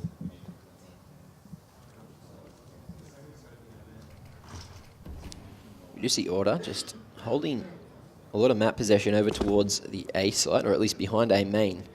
No one actually in A main, though. No one in control. Emag up on red, waiting for a bit of a mid push. But we're not going to see it. Raw, they've got 3 men stacked towards A site. Top Gun on highway, looking towards Squeaky, giving up mid control almost completely. They do have Havoc playing close, though. And Destiny solo on the B site, not finding any action. Here we are. Execute coming out. Emag throwing some util over towards mid, but it looks like he's just going to be heading into A main, going with his team. Strength in numbers. Sanity playing it back of quad. Going to be mollied out. Liaz ready for the peak there. But Infrequent find himself 2 before the trade comes out. Liaz doing a great job. 2K for him so far. Emag trying to find Top Gun there through the edge of the corner. He will even it up to 2 men apiece. Now the bomb still down. Order taking their time, clearing those angles, keeping the guns out to make sure they're not going to be caught off guard, trying to manipulate the timing there. Now Liaz outside of Squeaky, gets the flick, 180, somehow hits a headshot, Havoc falls, and it's all up to Destiny now, who is going to be coming in from A main. Liaz, only 8 HP left on him. Yeah, Pop Flash coming out, Liaz surviving for the moment. He closes Squeaky, hiding in the corner. 4 bullets remaining, and somehow Liaz takes that. Jim, what did we just see? I actually really liked that A take from Melbourne Order, and it was in the subtleties there. The Molotov actually, if you saw it, the way Insanity went down at quad box, they threw a Molotov that Molotoved off MBK, and they Molotoved off the channel into quad box, which meant he could only sit in one position, and the spray came immediately through, took him out. Yeah. So I like the way they executed that there, but Melbourne Order from there, ran into a little bit of trouble, but they navigated it quite well in that instance. Destiny, 4 bullets in the clip, and took that duel with Liaz and will take it down here. But this is around here, Sydney Raw just forcing into it. They don't want to give up match point to the opposition, but they're going down quite quickly here, like a deck of cards. That was the lineup too for Top Gun. He just couldn't hit the Deagle bullets. Destiny though, finding the Swag 7, upgrading to the AK. We'll go for the Pop Flash. Hats holding, will be taken down. Quick switch coming in, but Destiny somehow survives. Giving him a bit of respect here too. They really are. They just left him. They know that they've got full control of the A site. They don't want to be throwing any guns away, any rounds away. They want to get this over as fast as possible, which is understandable. It is the semis. And we have at least 2 more, well, at least 1 more map. Potentially 2 more. Anyway, Ali peeking at car there. Oh, Ali was playing at CT. Nice and close. Gets the swing, hits the shots. Does exactly what you need to do to win a round of Counter-Strike. And here we are, we're going to have a look at Destiny's play. Close with the Mag 7, finding 1, and then picking up a second. Pop Flash. Not actually blinding Hats there. There you go. But that is why you give Destiny a little bit of respect in those sort of situations. If you don't all attack him at once, he's going to win a lot of these aim duels. But this is around again. They forced into it here. Sicko, aware of that potential for a drop, takes down Destiny here. And they've grouped up here, Melbourne Order. They've changed the tempo a little bit from their somewhat normal, slow approach. They're going to go into this B-bomb site, and I don't think Raw have the utility to deal with it. Alistair gets the flick around. It will stop Havoc from coming back onto the site. And now in the 2v5, sorry, Sicko changing what I was saying. Top Gun playing close. We'll find 1 with the Deagle. Trade comes out from Sicko, who finds his 3rd for the round so far. Insanity going to be spotted. Almost hit. Does get taken down by that P250. 4K Sicko to close out the map. What a performance there from Melbourne Order. They didn't really look too phased, did they? They looked quite comfortable from start to finish there. It was difficult. The pistol round for Sydney Raw was really that only stretch of success they had. The gun rounds were few and far between on the T side, and from there, when they switched over, it was all one-way traffic, wasn't it? It was extremely rough for Raw going into that map. You know, Order, they just got that momentum that couldn't be stopped by the Raw, and we are going to see the players having a short break. talking about what strategies they want to implement going in to Inferno, which is going to be the next map. There you go, going on to the next map. But I believe we're actually going to go to Ash. Ash. Who is just with Melbourne Order quite quickly before they switch over to the maps here. But over to you, Ash. Thank you so much. Yeah, I'm chilling out here with Imagine. Look, you guys won the first map of the day. Were you happy with your play? Yep, we were happy with the result. It was 6 rounds in the end they got, so we're looking for something similar in the second map. So do you think the second map will be quite tight, or do you think that you'll peel away quite quickly? We're hoping that the second map, it's our map pick, so we're pretty confident in it, and we think we'll probably take the 2-0. All right, well, good luck. Best of luck. Thank you so much. I'll leave you to it to concentrate. Thank you. Back to you, Luke. Yeah, very focused Imagine there. There's no doubt in his mind they're going to bring this home. We'll find out, though, after the break as we head to the second map. Can Sydney Raw come back? Who knows? Stay with us. Gfinity Elite Series CSGO Playoffs week. We'll see you soon.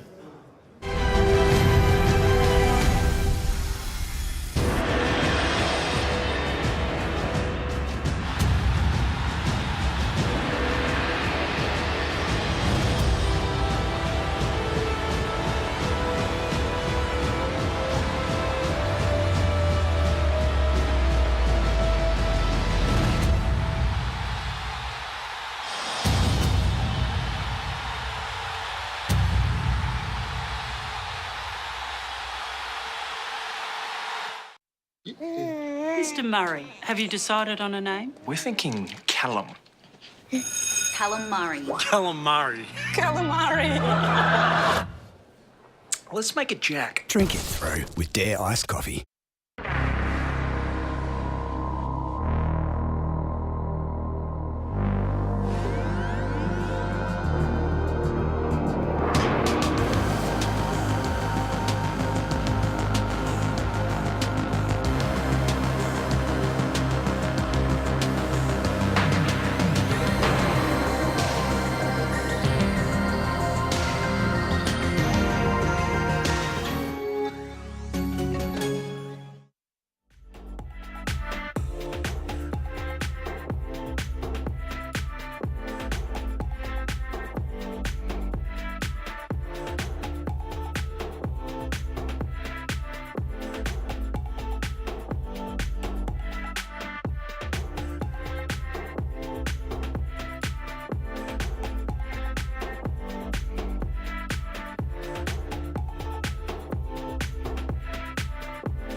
Make some noise for Melbourne Order!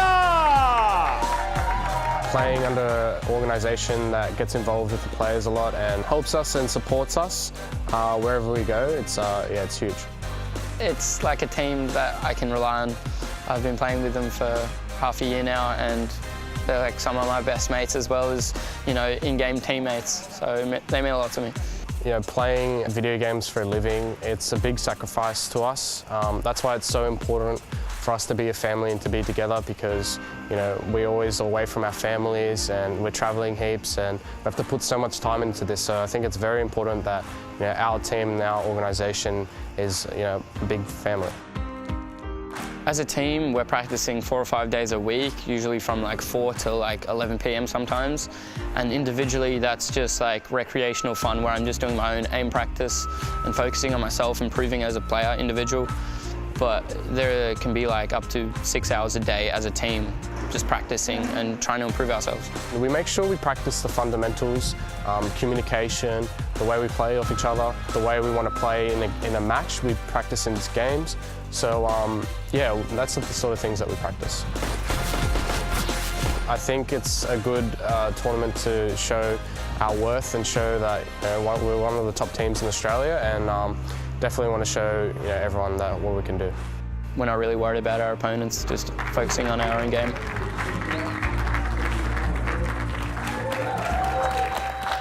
Yes, the Melbourne Order showing off that sweet form. It's really paying off for them today, isn't it, Kevin? I mean, that's what you predicted the way that played out, that first map, isn't it? Yeah, pretty much. Yeah. I mean, ultimately, at the end of the day, when we break it down, it's that all the Melbourne Order, they're just on point, all guns blazing, and Sydney Raw, they just didn't push back hard enough. And whenever, they're like sharks. As soon as they smell blood in the water, you know what already happened. Yeah, they eat people. That's how sharks work, bro. Yeah, shark facts, why not? Can Sydney Raw come back?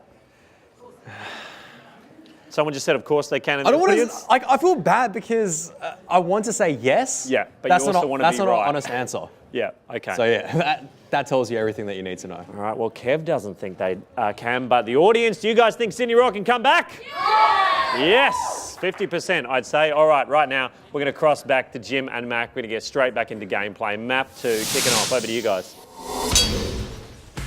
Thank you, Luke and Kevin. But tell you what, you're feeling refreshed after that little break there, Mac? I certainly am. It was enough. It was enough? But I'm excited. More CS. Let's get into it. No more pauses, please. No more delays. Touch wood somewhere. Let's just do it. Updates are terrible. I hate them. Yeah, they're terrible, absolutely. The map itself, Inferno, is not that terrible.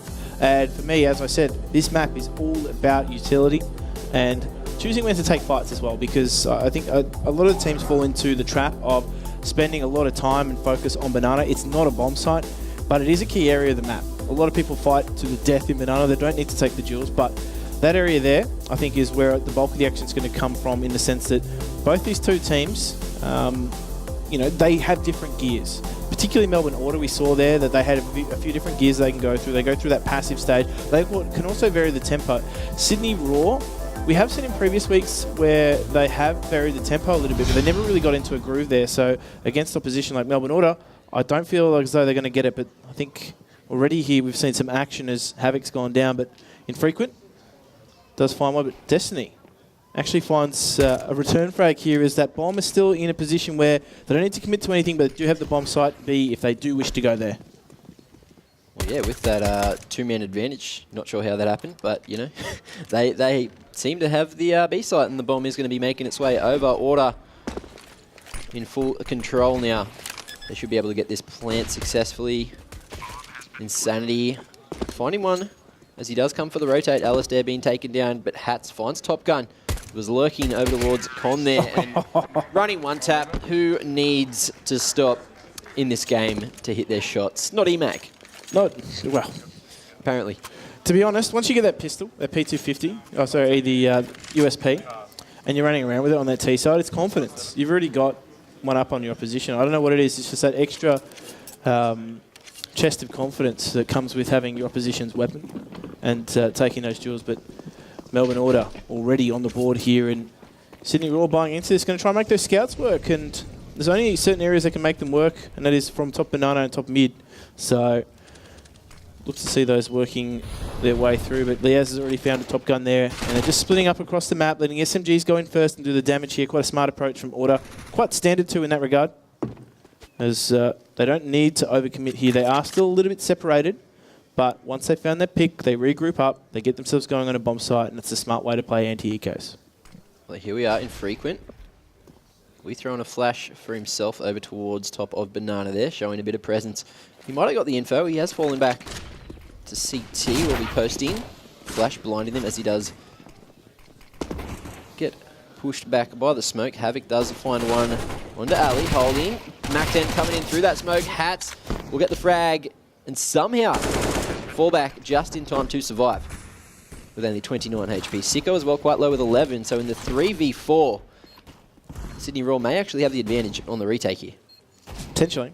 If they can land a shot there on Sicko into Hats, but imagine he's just going to take things into his own hands here. As Destiny finds a return, but imagine again, he's just pivoting on a dime, finding 2 frags in the end there and making it oh so easy. The rest of his team really couldn't take a lot of duels. They just had to get the info for him and potentially pounce if he was engaged in a firefight. But in that regard, Melbourne Order get themselves onto the board there. And Sydney Raw, just around here now where they really need to let that economy start to build. They can't really buy too much into it. They didn't have a lot of success on their eco rounds, and particularly that pistol round as well. So, again, not really looking to do too much off the cuff here by the looks of things. Sydney Raw just playing it very, very default in that regard.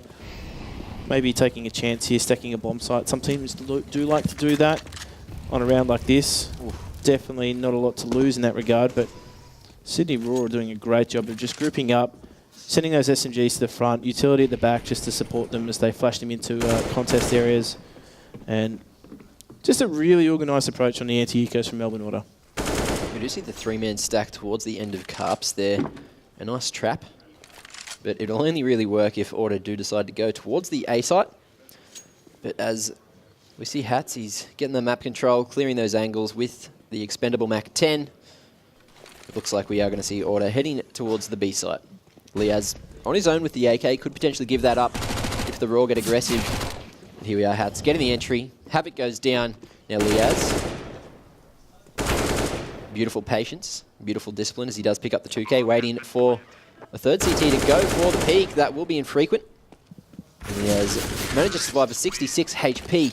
Sicko finds a $600 frag on a Destiny, and Melbourne Order 3 rounds in a row. Good start to the map on their T side of Inferno, which is definitely the stronger side here in the Gfinity Elite Series. With the T sides, I must admit the T sides here on the Gfinity Elite Series certainly have been far more convincing than some of the CT performances too. So I mean, I'd actually like to get that stat as a win percentage as T rounds as opposed to CT rounds, because I feel as though there's going to be very heavily skewed towards that T side here. But you can see both these two teams just placing an emphasis on Banana here.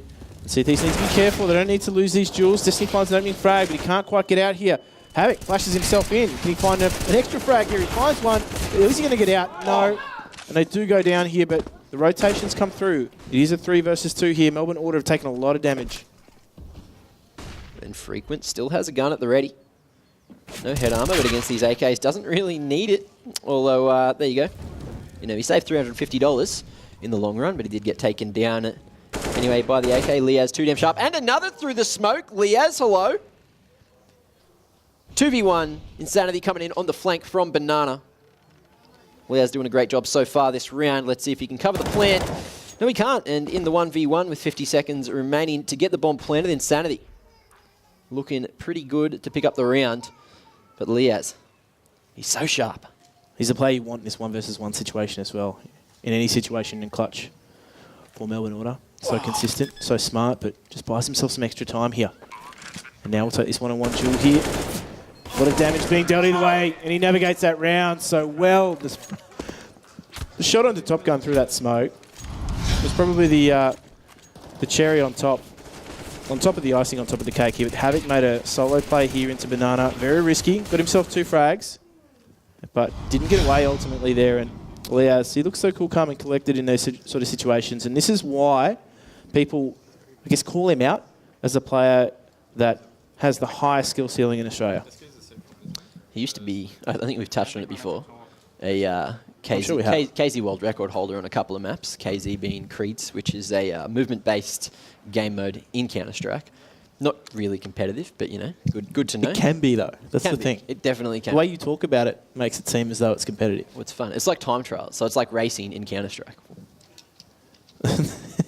Got to go fast. That's the name of the game. Got to get fast. But in terms of what that enables him to do is that is a real testament to his mechanical ability in game, his movement. That allows him to get into sort of situations and take duels where he's getting to choke points quicker than his opposition. His movement is allowing him to find loopholes in anybody's defense based on the fact that he can get there quicker than anybody else. Exactly. And at the end of the day, depending on the map, that is definitely going to help you out. There are a few places on Inferno where having great mechanical skills can get you into some nice positions to, catch the opponents off guard. And being able to get to those positions quickly, say like solo boosting onto Diggity Roof, that's something that used to be a bit easier than what it is now. It's still quite hard. You just have to get the perfect angle when you run off the balcony. I was just admiring Liaz. Sorry.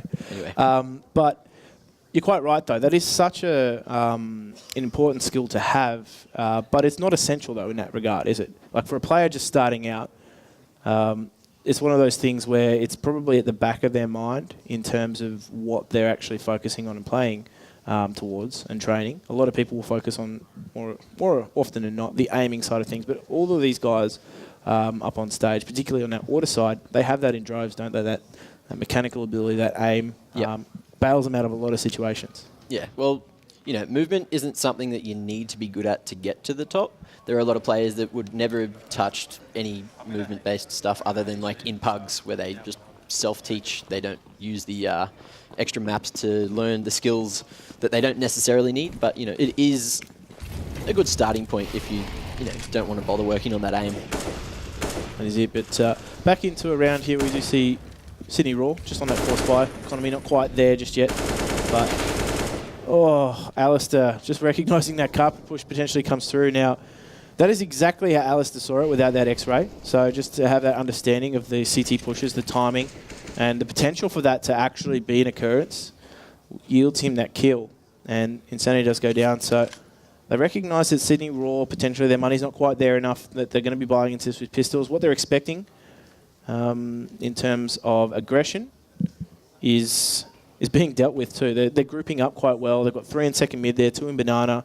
They're not letting anybody to their own devices, where previously we've seen only 1 in second mid, particularly in the later stages of the round. But again, just a controlled, navigated round from Melbourne Order, and just grouping up quite well on these anti-force buys. Well, here we are, the wrap around the A-site bomb going solo through Diggity. This could come back to bite Melbourne Order in the bottoms. Although here we are, Alistair coming in from Moto, going to be taken out by Top Gun with the P250, who's looking for another, and he's going to find it, picking up the AK as well. Will get aggressive, find the third onto Sicko. Liaz getting the trade, making his way out of Carps. EMAG will find one onto Destiny in pit, and now in the 2v2. Infrequent has managed to pick himself up an AK. We'll see if Havoc decides to group up and find a weapon of his own. But it looks like he is just going to head through apartments, looking to come in from Carps and split on the retake. Now Liaz in pit, clearing Diggity, spotting, getting the angle for the headshot, spotting out Infrequent as well. Now EMAG is like, hey man, just hide, come on. I got you cross, I'm going to hide on the back of sight. We don't have to worry about this. Well, now we do. Infrequent gets the headshot, knows exactly where Liaz is going to be running out of time. Liaz plays it perfectly to secure the round. And we are going to see Melbourne Order picking up a 5th in a row. And just some handy pistol work here, that P250 Top Gun picking up 2, but made that round so much more difficult for Melbourne Order and that third with the AK, because up until that point, Melbourne Order had total control of the round. That A-Rap execute working quite nicely. The smokes were doing a good job of just isolating people in those duels.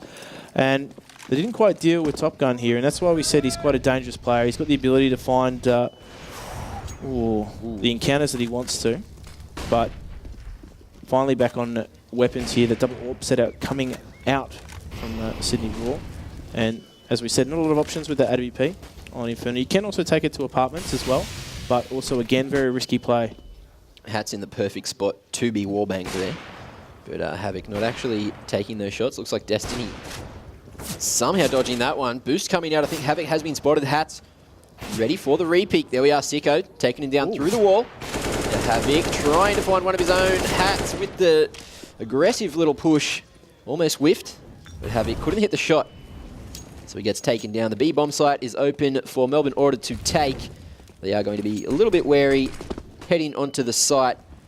Looks like EMAG going to stick the plant before everything is cleared.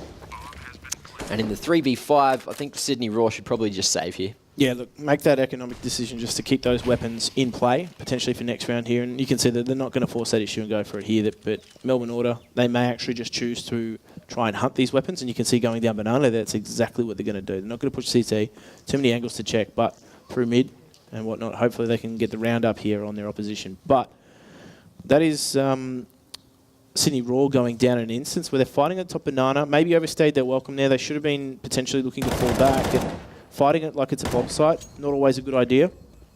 Fall back, give yourself a few options there with the AWP.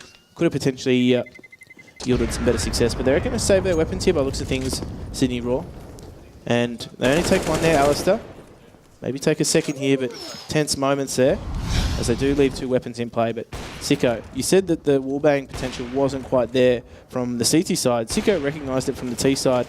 Actually took down Destiny, he was boosting Havoc, so stack completely dismantled. That's just map knowledge, knowing where you can wallbang, where the lineups are, and having that information that the CTs were boosting on the other side. Easier shot to hit. Also recognising that what that smoke actually meant from the CT side too. Seeing that smoke come at top Banana, you know that there's potential for a boost because, well, you can essentially see over it or around it as a CT if you boost it. So Sicko knew exactly what was up, and Melbourne Order find themselves a very handy lead here at the moment, as they do take control of apartments, just taking map territory off their opposition, setting things up quite nicely. We said their defaults have been quite standard in that regard, but it gains them a lot of map territory early on. It actually pushes Sydney Raw back into the bomb sites, doesn't leave them with a lot of information. I'm just hoping that Sydney Raw just pick up the defense on the B site. They keep getting caught off guard. They're trying to contest Banana, and as you said, it is where the action has been so far. It's just been quite rough on the B site. Although on the A site, they did almost win that round. If it was an eco. If they had weapons, it could have gone in their favour. Anyway, here we are. Execute coming out on the B site. Liaz and Hats teaming up to take down Havoc, who finds one of his own. Hats ready for the wide swing. Destiny. Not enough information. Has a bit of a misplay. And now with the 3v3, Sydney Raw, they've got an advantage, having more HP, but we'll see how they go on the retake here. Nice flash. Sicko going to be completely blinded, taken down by Insanity with that CZ. Now in the 2v3, Hats playing in the dark corner. Nice and aggressive, although caught off guard. Timing not going in his favour. EMAG finds one, but the trade comes out from Insanity. And we are going to see Sydney Raw finding themselves a first round here on the CT side of Inferno. More importantly too, picking up some extra weaponry here too. So there's an option there, I believe, for... Oh no, they've gone for the double up setup as well. So that is a decent retake actually from Sydney Raw. That flash onto Sicko at top Banana, some good team coordination there enabled Insanity to work their way in. And from there, the dominoes just started to fall as Melbourne Order lost control of that bomb site. Sydney Raw buying into this one here quite healthy in terms of utility as well. And now, keen to see what Melbourne Order do in terms of adjustments. Their default's been working quite well. There's no reason to change that.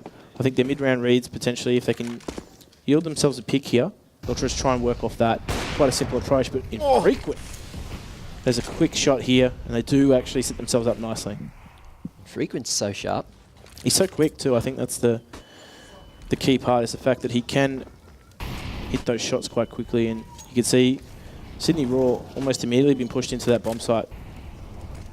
Although the entry comes in from Sicko, who's looking for a bit more wrapping. The really unsafe way through default there rather than going around. Didn't want to pick that AWP. Hat's going to be finding the double onto Destiny and Infrequent. And now Havoc last alive on the A site. Going to be spotted out by Liaz and taken down. And this will allow the bomb to be planted. Top Gun deciding whether he wants to go for it in the 1v3 and lose the AWP. If he can't find an early frag on the retake, we'll be looking grim. Liaz posting, waiting. And Top Gun not expecting him to be holding aggressively up on the edge of pit. And here is that first pick from Infrequent.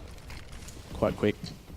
But the problem now for Sydney Raw is the fact that they are going to have to get that economy in check, because only 2 weapons were picked up in that round that they did win. So only 2 members survived. The rest of the team actually had to buy into that. So their economy is a little bit all over the place. You can see that Top Gun's actually opted to buy into this, and the rest of the team have forced in with just pistols and mag 7. So looking for a closer approach here in some of these instances. And in fact, I do like the way that they're just gambling this a little bit and stacking on these bomb sites. Oh, they're going to send 2 over to B. Interesting. Do you reckon this will play out in... I like this setup outside of Boiler, actually. It's really in your face. Oh, yeah. It has to be. With the double shotgun. Ooh, this will be rough if they make their way out of Carps, but it's not going to happen just yet. Liaz going to be spotted, takes a couple of pot shots, waits for the repeak. Infrequent moving back towards Carps, making sure no one can push out and get the quick flank, but that has actually drawn Havoc all the way back over. Although as some utility is going to be thrown, the rotates come out again, favouring the B site. Here we are, Ali looking for an entry. Can't connect any shots just yet. They're going to be trying to hold top gun. One of the 2K from the top of the garden bed. Hat's quite low within the 10 HP. Going to be peaked. Liaz here to help him out, looking for the trade, which he's going to get successfully. Destiny doing a great job. Insanity with the swag 7.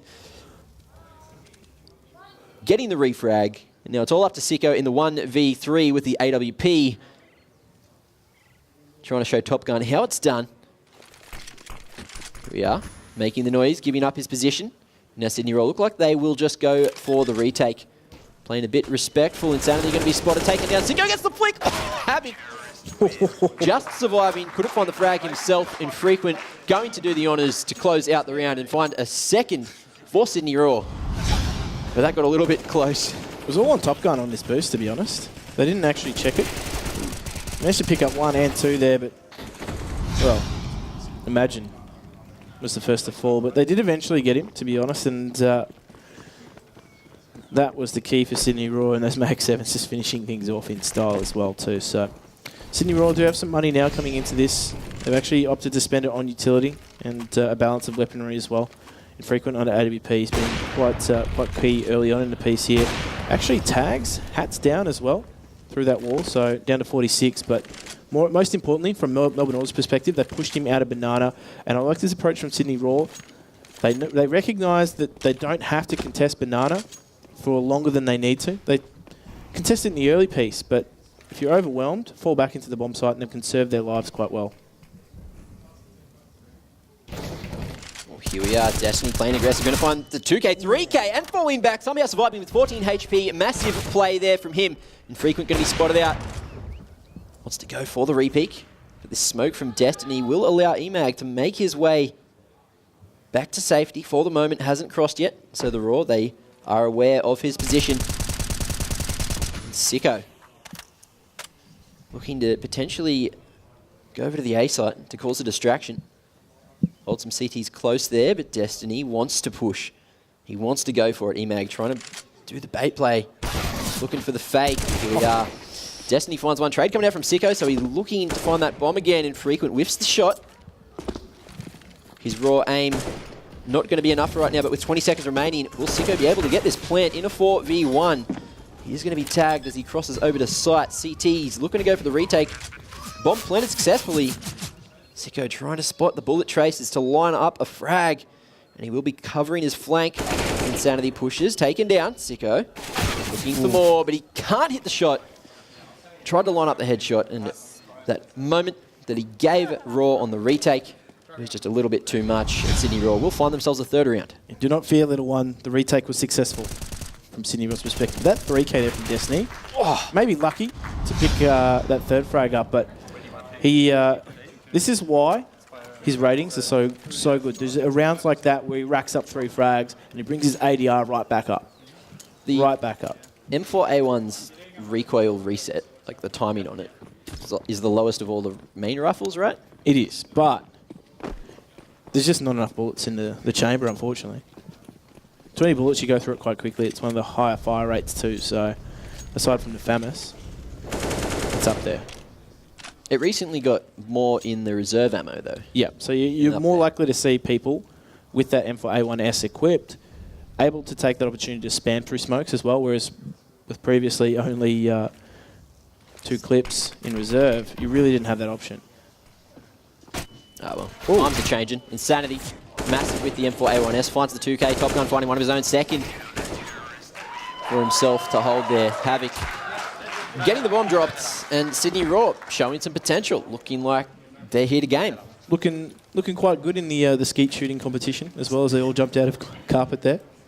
So that's a good round for confidence boosting in that regard too, and making sure that their losses were minimised. So Sydney Raw need to close this one out. They need to get that 8th round and make sure that momentum swings heavily back in their favour. Get onto that T-side, get themselves a pistol, and just settle into this. Remember, this is Melbourne Order's map pick, so expect them to have their CT side setups on point as well. I mean, they're really just playing something very, very default here. We've only seen one instance of an execute on the A-bomb site, which initiated a wrap. So they're really not showing too much from their array of strategy, but they haven't needed to. The split pick strategy is actually working really well for them, as they do just send through numbers and take territory. How many rounds do you think Sydney Raw are going to need on their CT side to have a chance to take it to a 3rd map? 8. 8? So the rest of the rounds left in the half. There we go. Oh well, once again we are going to see a bit of aggression coming out from the Raw towards the top of Banana. This has come back to bite them in previous rounds, but looks like they're going to try to change it up. But Order look ready. Destiny wants to go for the repeat, and it will somehow work out for him. Doesn't even need his teammate there. His teammate smoked off in that instance, but he still took that duel as well. So, Havoc finds another frag here, and they're just locking down top Banana. That's good from Sydney Raw. It now filters everybody back towards that A-bomb site. Although, with this Banana control, the bomb is down at T-stairs. Lias has gone back for it, but in the 1v1, he will come out on top against Destiny. This will draw the rotate back from Havoc towards the B site. Insanity stopping the split. Noticing what was going on there, Emag still lurking through Library, trying to come in on the flank. Bomb is solo and Liaz at the top of Banana. But this man has been sharp today so far. And Insanity, bit of poor movement. Although he gets great timing as Emag goes with quick switch. Insanity bringing it back to a 4v1 for 3v0. Round to Order. Round to Raw, that one. Words, too much going on, back and forth. Well, I mean, in those last instances there, you could see things really had a time on it. There's 20 seconds left. Imagine just making his way out of Library. He had to make a move. Fortunately, for Insanity, the time was against Imagine, so Imagine actually had to make that move quite quickly. Had he had an extra 10 seconds to work with in that instance, very different round. Very different round in that regard, because all they were going to do was wait for Imagine to make that push through. Ooh, Liaz. And Destiny. That nice haircut of yours has been reshaped. Ali trying to get aggressive, trying to be a pug grand to pull it back, but it's not going to work. Emag, he does have his hands on the AWP, managing to get that trade on the Top Gun, and in the 4v2, Emag in apartments. Questionable, but it worked out for Hats with the CZ. Broken weapon still, even though it apparently got nerfed. Jim? Yeah, interesting play to push on an anti-eco round, particularly when you've already got control of Banana as well, and maintaining numbers is a big part of that. But you had Banana control. There's only really so many places to go. No real benefit pushing into mid, actually, because there's no crossfire structure there whatsoever. But we'll see how this round plays out now as we do see Order regrouping towards this B-bomb site. I think Emag just legged it down mid, and that has allowed Raw to find the info, especially now that Hats gets that entry on the B site. Bomb will be planted successfully as the Raw are a bit slow on that rotate. They try to take the gamble, but the solo player could not hold. And now in a 2v2, a round that should never have gone in Order's favour. Looks like it might. Emag will whiff that shot. Hats with the M4 playing close, catching Insanity with a grenade out. And here we are in the 1v2. Havoc missing his opportunity. Finds one of the Hats. Looks for one more, and Emag going to be playing with the right one. Pulls out the Deagle. Will hit his shot at the last moment to win the pistol boy. Tell you what, though, I've never seen Imagine off, and there's probably a good reason for that. Pistol bailed him out there in that regard, but that is very correct in that sense. It's a round that Melbourne Order really should not have had. That weapon being turned over to Hats, the one player with full armour, as well as that CZ, and entering onto that B-bomb site really let things bleed out for Sydney Raw there, and maybe a round that they come to regret in that regard, as we do see it's Saturday only on at CZ now too, so decent utility otherwise. Obviously, primarily concerned with utility over weaponry as well, because that can really slow things down. But Sydney Raw actually upping the ante here as well. Ooh. Destiny just making it away from the pre-fire coming out through the wall. Ali almost lining it up. They're just going to make a bit of noise in apartments. Potentially try to draw some rotations. The Top Gun. Quite happy. Is that the players getting vocal or the crowd? Why not both? Bit of both. Bit of this, bit of that. Bit of Alistair looking for entries infrequent. Can't find anything through the smoke there. Looks like the tees they want to wait out this smoke. Insanity will be taken down by Hats. Infrequent out in the open. Can't finish off the frag. Alistair finding his second for the round. Bomb going down successfully. Top Gun and Havoc. It's all up to them in the second last round of the half to try to find 7. Havoc finds 1. Sicko gets the trade. Top Gun gets off a beautiful reload over in CT spawn. Looks like he's going to be going for the save. And Hats finds him. Gives him that haircut that Luke paid too much money for. And we are going into the final round of the half. Yeah, look, things really fell apart for Sydney Raw on that A-bomb site defence as well. Those smokes from Melbourne Order did a good job of just separating the pack as well, and the crossfires were able to be established whatsoever. So just catching Sydney Raw out in that regard, forcing into this last round of the half as well. So really important now that they get themselves as much as they can leading into that second half. I mean, if they find pistol, Sydney Raw that is, they get themselves potentially back to a 9-all scoreline if they can navigate those anti-ecos, but tough ask for them, as this round here is going to be dictated by the fact that Melbourne Order are going to know that if they have good weaponry, chances are their utility is not going to be so flash hot, and they're going to just try and set their default to find out that sort of information, find out whether or not they've got utility to spare whatsoever, or just play back into bomb sites. But Hats opening up with a double there onto the B bomb site, recognises a third, just saw portion of a leg, turns from the flash as well, but Havoc now under some duress does go down, and Hats has single-handedly opened things up on that B bomb site there, and Melbourne Order looking comfortable in this round. Going in dry. That's all he needed. Perfect dodges of those flashes as well. We are going to see Top Gun finding EMAG. Ali gets infrequent on the rotate. Top Gun will get the trade. He has the AK in hand, but in the 1v3, he has to go for this. It is the last round of the half. He can't save the weapon going into the next round, and Leaz, a beautiful peek. He is going to hit the headshot onto Top Gun, and Melbourne Order, same as Keish, 10-5 going into the second half. Yeah, look, it's one of those scorelines at half-time that I guess sits on a knife's edge in some regards. It can go either way. A good pistol round can get Sydney Raw back into it, and a good set of anti-ecos can as well. But still a lot of work to be done, and so I guess Sydney Raw have struggled at times against the structure of Order. Order just playing that default sort of structure on the T side, as we saw there, on that CT side as well. They're going quite well. But guys, don't go anywhere. We'll be back with the second half very, very shortly here of the semi-final between Melbourne Order and Sydney Raw.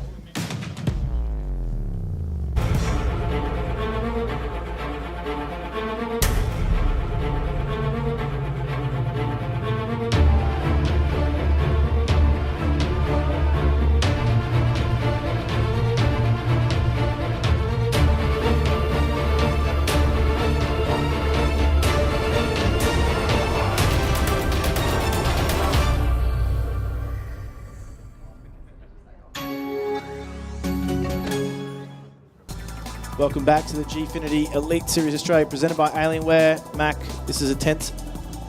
You're relaxed, but this is a tense the drum and bass, second match here in what is the first semi-final. Melbourne Order having control of the majority of that half. They looked quite calm in a lot of situations as well. Leaz showing us the goods there as to why he's one of the best players in the country. Cool, calm, composed, under pressure, much like yourself. I know I put you under a lot of pressure, but right. This is a big second half here from Sydney Raw. They're on their opposition's map pick. They've already lost the first. Big pressure situation. They have shown a lot of promise on their T-sides in previous weeks, but on Inferno, a map they don't play, I just can't see them coming back, I don't think. Especially, look, Order going to show no respect, getting that mid-control completely hyper-aggressive. They did not account for the angry mob as they ran through second mid here, though, as this push from Order could be punished, and Infrequent does take down Alistair. And now things are turned on their head. It's a 3 versus 2. There's a lot of map to cover, and all Sydney Raw need to do is group up and choose a bomb site. Looks like Emag and Hats, they're going to go for the gamble. They're going to be staying on the A site. Nothing on B. It's a very difficult bomb site to hold with only 2 people in any situation. They're in quite nice positions for the gamble, although it looks like Emag's going to change his mind and head over towards the B site. Potentially just going to be spotting from CT. Watching for the cross with the bomb. Looks like that is what he's going to do. Does not want to be overrun by 3 terrorists. Well, here we are looking to get aggressive. Trying to turn it back into Order's favour. Sydney Raw letting that clock tick down. Just holding their position for the moment. Covering the flank. Infrequent filling out the A site. Knows that Hats is there. At least one of the CTs. Well, there we are. Emag making his way back to Con for the moment. Insanity going to be spotted. Not taken down. Emag can't connect the dots. All the shots. Bomb planted too, so good economic boost looking into future rounds here, but 2 versus 2. Yeah, Emag showing some discipline, waiting for Hats to rotate in so they can go for the retake together. Insanity. Nice shot to take down Hats. The CTs, they know exactly where the Ts are. Emag has to go for the reload, but so does everybody. Nobody can take anyone out while everybody is reloading. Emag jumping up onto Orange is going to be spotted out. Beautiful peek from Insanity to pick up 2K and lock down the round for the Raw. That is a much needed... Exactly. That's what you need to do when you've got a Glock, is get in your opposition's face. But this push in the second mid from Order was punished in that regard. So they went down mid, Alistair and Liaz, but they did not account for that angry mob of T's just running through second mid. And Pitchforks and Torches out. They ran over Order. As we said, the 2vx situation, very, very difficult to hold that A bomb site, particularly when you're in positions like Pit and the site. Oh, sorry, should I say Graveyard and the site. Pit is actually the best position to be in if you're holding that A bomb site. But let's just see how this round pans out. We do now see Order buying into this with a very typical second round buy. But Sydney Raw, very, very slow in their approach, methodical. I guess mirroring that exactly of what Melbourne Order showed us on their T side. So I do believe they're just going to try and dismantle any potential crossfires. Gripping up, best approach to go for. Their Order giving the Raw a lot of respect considering they have CZs and a Deagle. They've got the utility as well. Emag with the double flash ready to get aggressive. He's actually going to be left solo at Banana. Rotate coming out from Liaz. Hat's going to be taken down. Insanity saying, "This is my swamp," as he connects the bullets there. And so opens up the A site, but 2-man stack in Pit. Let's see how this goes. Top Gun picking up the 2K with the MP7. The recently buffed SMG, and now in the 2v5. Emag and Liaz looking to try to go for the retake, trying to get frags through smokes. Liaz doing a great job there. Emag finding one of the Destiny, and just like that, Emag picks up the Mac-10. Liaz still trying to make his way out of library, and Frequent says no.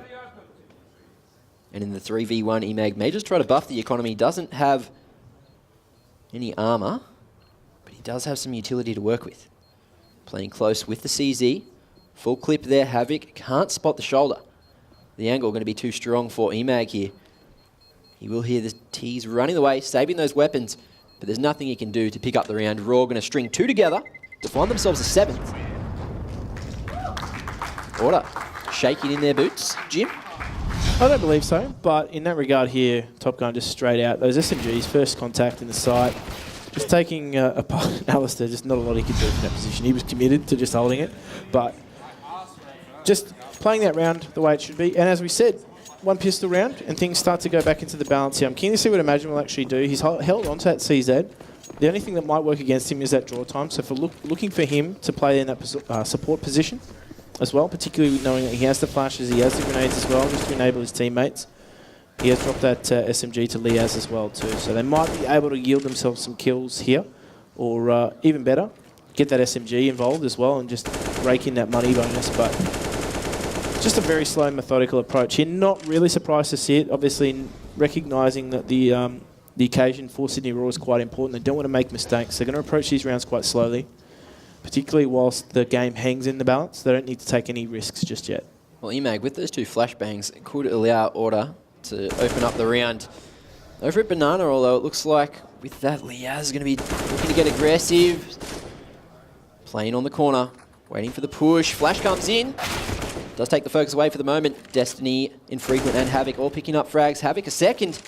Onto EMAG, and now it's all up to Sicko with the USP, the least equipped gamer on order right now. But is the movement going to win it for him? No, it's not. Destiny locks him down.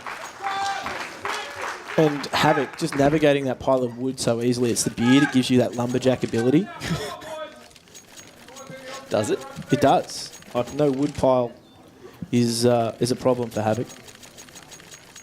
It's good to know, I guess. I'll put that one in the strat book. Grow a beard if you want to be good around wood. You're halfway there. You know, I could have been the whole way there. I've had to trim it. I actually got so disappointed. I just couldn't eat without food getting caught in my moustache. It was the most disgusting thing. It's true, actually. The milk moustaches after the dares.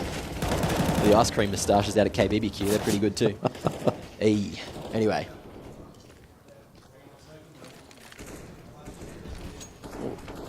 Havoc going straight through that smoke. Disregarding archers, which, you know, couldn't do too much about that. Sicko taking him down straight through the smoke. Alistair holding from the balcony. Sicko aware that he is open 2 carps right now. Sydney Raw taking it slow, although Ali, he wants to go for push, looking the wrong direction. Insanity with the Mac-10 opens up the A site. But EMAG and Sicko both still alive. Sicko finding one onto Insanity. Top Gun gets the trade. Infrequent not going to check his corner correctly. EMAG finding one and the bomb. So Destiny tries to go for the trade, but it is not to be as EMAG somehow survives with 2 HP and Order find their first round of the second half. And Leah's just watching over Imagine as well, making sure that if anybody pushed onto him, they had a crossfire. So in that regard, it was a very, very difficult A-site take from Sydney Raw. They didn't really utilise... I actually don't think they had anything left in the tank in terms of utility to just flash their way into that A-bomb site. But when things get down to the critical rounds here, we will see just maybe even a few mistakes and characteristic mistakes start to be made. As we said, these players have experience in droves. So these sort of situations, they're familiar with them. High pressure, sitting on stage. And in terms of the way that they're going to deal with it, I mean, Top Gun, he always knows when there's a camera present, so he has a 6th sense. The timing on that couldn't have been better. That was great. Top Gun pulling That's through. experience, is knowing where the cameras are. are. All the boys, once again. He knows as well. He knows we're talking about him.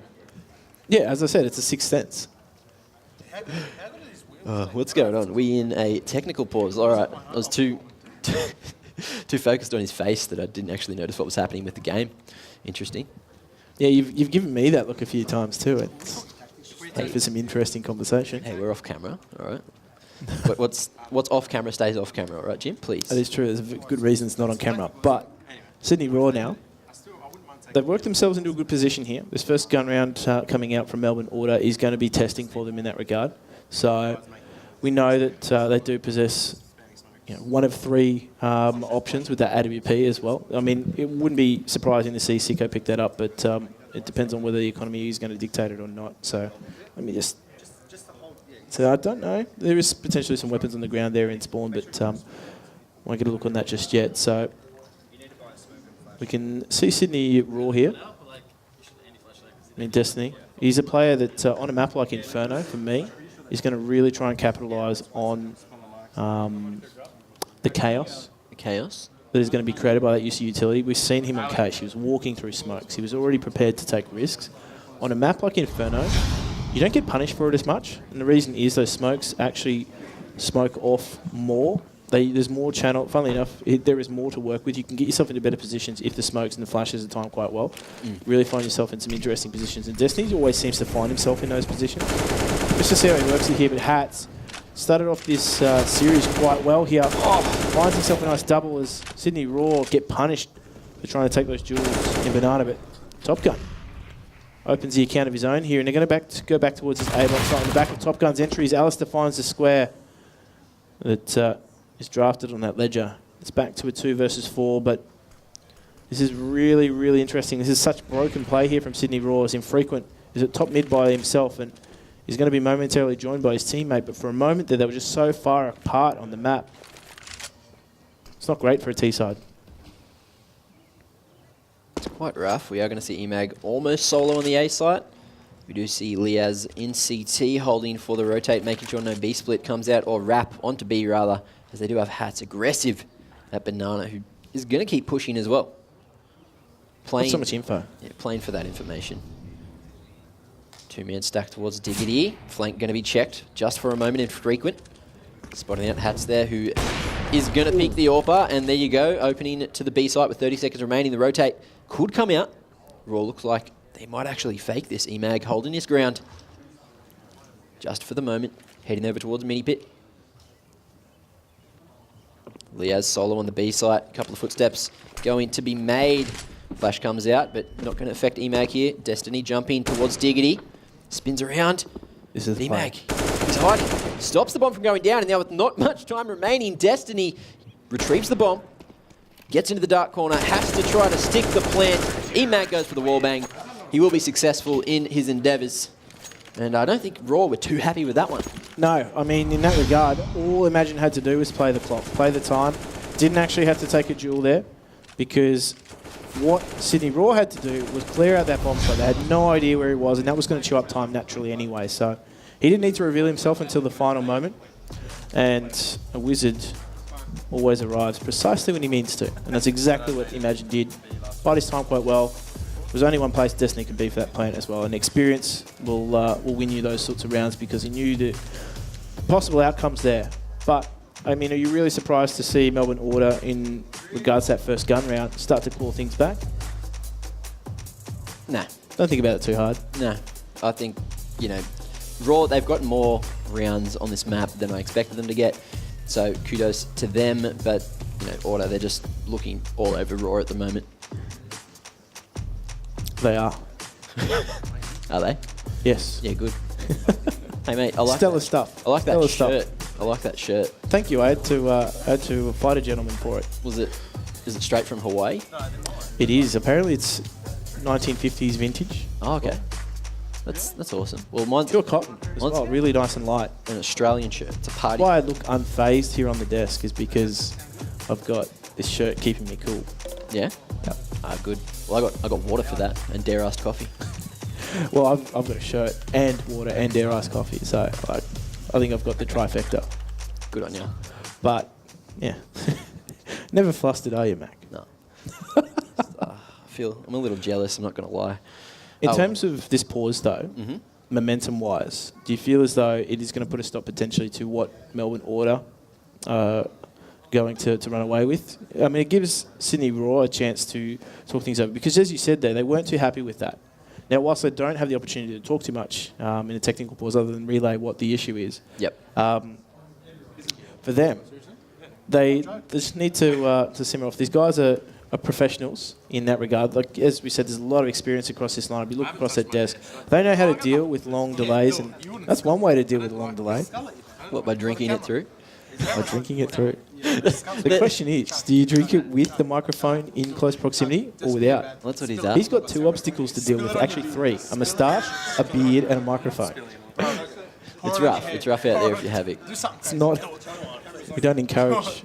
You try to drink it through the lid. The man's insane. We don't encourage trying to drink your dare without taking the lid off first. Let's go. Look at this style. Ooh. Oh, he's liking it. Oh, he's going for a big swig. Oh. Oh. Oh. Mate, that's illegal. What are you doing? What? Oh my God. Oh. He was thirsty. Thirsty gamer. What do you know? There you go. Didn't expect that. Well, what do you say to that? I don't know. I'm impressed. No, Hats off. Can he do it out of a shoe? Or in this case, hat off. Hat off? Yeah. It was. Don't know what's going on. But in terms of now, to dial it back to Counter-Strike, Mac. Dial it back to Counter-Strike. That thing that we're here to talk about. The thing that we love. Do we have to? No, but if you got a segue into something else. Well, I was going to say, even though Raw, they're behind, you can see they're happy. They're in a good way. It's good to see. They can use that momentum, that mentality to come back into the game, potentially slow down Order. Order, you know, less smiles over there. They're very serious gamers. Yeah, and it's going back into the match here. It is live again. So let's just see if Havoc, that makes a difference for him. Ace coming right up. It is a rough round for them, though. They don't have a lot in the tank in terms of weaponry either, so this is where Alistair recognises it. He's gone on an adventure. Using that jumping accuracy with the MP9 to take advantage of Top Gun out of position in frequent finds one. The trade comes out. Sicko hitting the op shot and brought back 2 of 4v3. Havoc, still alive, so he still can grab the 4K at least, although Ali finds one more onto Insanity, causing some chaos there. In the balcony, Destiny whiffs those shots, will be punished by Sicko for that. Hey, Sicko wasn't moving. I don't know what to say. He's a turret, isn't he? Once he gets going, he's an absolute turret. So, Melbourne Order find themselves a nice, easy round here. Expected a gun round coming out from Sydney Raw, so very mobile setup again, just going for the AKs in that instance. And I think this team might get the rough end of the stick. No, he's actually been dropped an AK as well, so we do see Sydney Raw now. Just going to try and work that default again. Just a slow approach from them. I guess in a lot of the early instances, the changes in tempo really haven't worked their way, as it seems as though Melbourne Order are just prepared for that. And, I mean, that comes from having to prepare for a range of different scenarios as well. They said that overseas preparation, really they had to try and tailor the way that they played the game to a different kind of opposition. So expect them to have a full bag of tricks here on a map like Inferno, but again, just a contest here for Banana. Now, Liaz spent a bit too much time there. Infrequent from a teammate recognising that. And they do just try to contest Banana here, but Hat again. Just going to call him single. Single hat. Single hat. Sorry, Sonia. Just, Why are you apologising? I don't know. Just call it as it is. Hat. Hat. The Hat. It's like Steve. It's almost as good, but a bit shorter. Here's a piece of trivia for you. Mm-hmm. I'm actually going to give you a piece of trivia. I want someone to answer this. How many caps has Hat had for Melbourne Order? How many caps? Yep. How many times has he appeared for Melbourne Order? A cap. What, like? Never mind. I'll let you pick that one. I don't know. They play on the daily almost. It's something. I don't know. I'm going to throw a ballpark figure and say 475 maps. Anyway, here we are. Alistair going to be holding EMAG, finding one of the Destiny. Insanity falling to the man as well as Top Gun. And there you go, Order. Picking up the 14th round, looking to close it out here. The technical pause looking like it didn't actually help the Raw get coordinated at all. And going into the 23rd, are the Raw going to force? It looks like... It is going to be a very, very difficult ask for them to grind their way back up if they do give their opposition that match point. A lot of discipline, a lot of experience required in those sort of scenarios, and it looks as though they're going to just buy what they can in terms of pistols, not spend everything in the tank though, more importantly. And they're going to give themselves a gun round here in the next round, or at least the best possible chance towards. I didn't actually quite catch the money after those pistol buys, but I do believe somewhere in that sort of mid 1,500 to 2,000 mark, so hoping that that can accrue for them in the remainder here. But Sicko, again, moving that AWP from different sides of Diggity to jungle. And Liaz has been doing a great job of actually supporting his teammates in that A-bomb site. EMAG and Liaz have done a great job of just cross-running things. But Insanity catches out Sicko, so he all goes down, but not without a quick trade there. Liaz with a nice jiggle peek. Burst fire, just enough to get that trade. Top Gun going to be spotted, but not taken down just yet. Ali went for the spray. Top Gun does retreat, looking to group up with his teammates as they start to move up. Banana, Hat, solo, singular Hat on the B site. Is he going to be ready for this one? Ooh, whiffs the shot. The boost comes out. This will draw a two-man rotate. So it is just going to be Alistair on the A site solo. If the Raw head back towards the A site, they may be able to catch off the solo player. Insanity making a bit of noise at the top of mid. Looks like EMAG's ready for the peek here. Insanity just jumping straight across, disregarding that EMAG could be there. Goes for the re-peek, gets the headshot, but can't connect to the second bullet. Will be taken down, but Liaz trying to hold. Finds one. Hat taking down Havoc to close out the round in Order. Take it to match point. And this is where it gets really tough here for Sydney Raw. They've given themselves every chance, though. They only spent enough in that last round to ensure that they could buy following into this. So this is where they really have to grind things out. I don't expect a fast tempo from them here.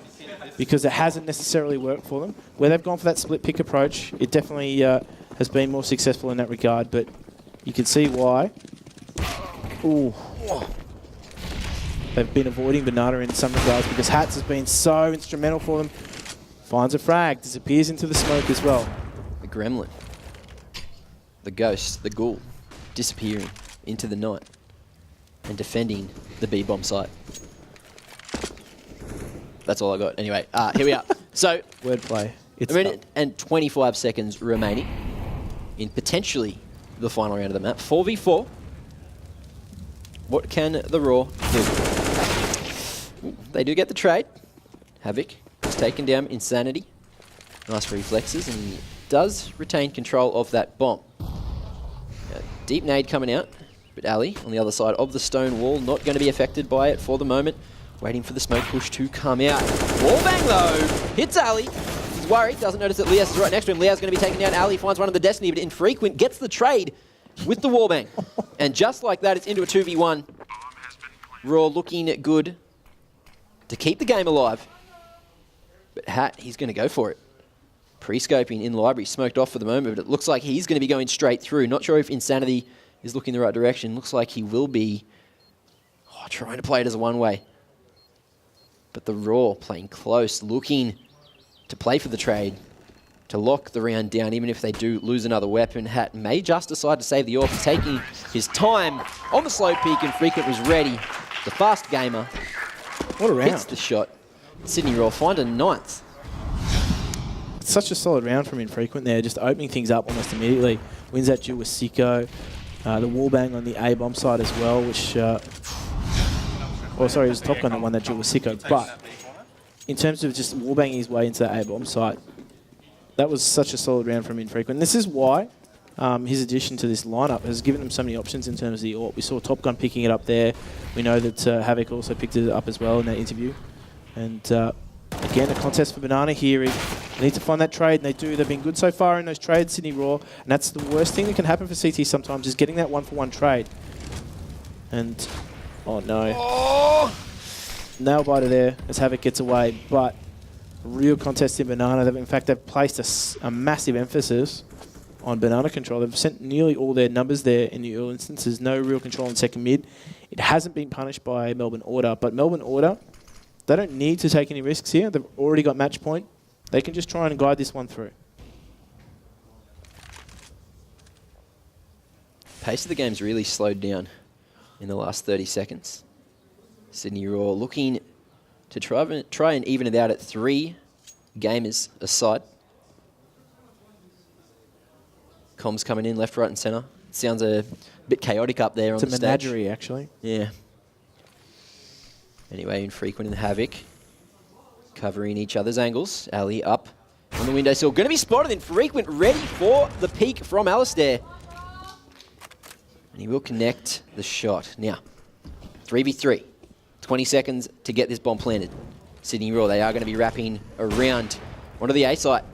But Emag, he's got the cover from the Molotov. Bomb going to be dropped.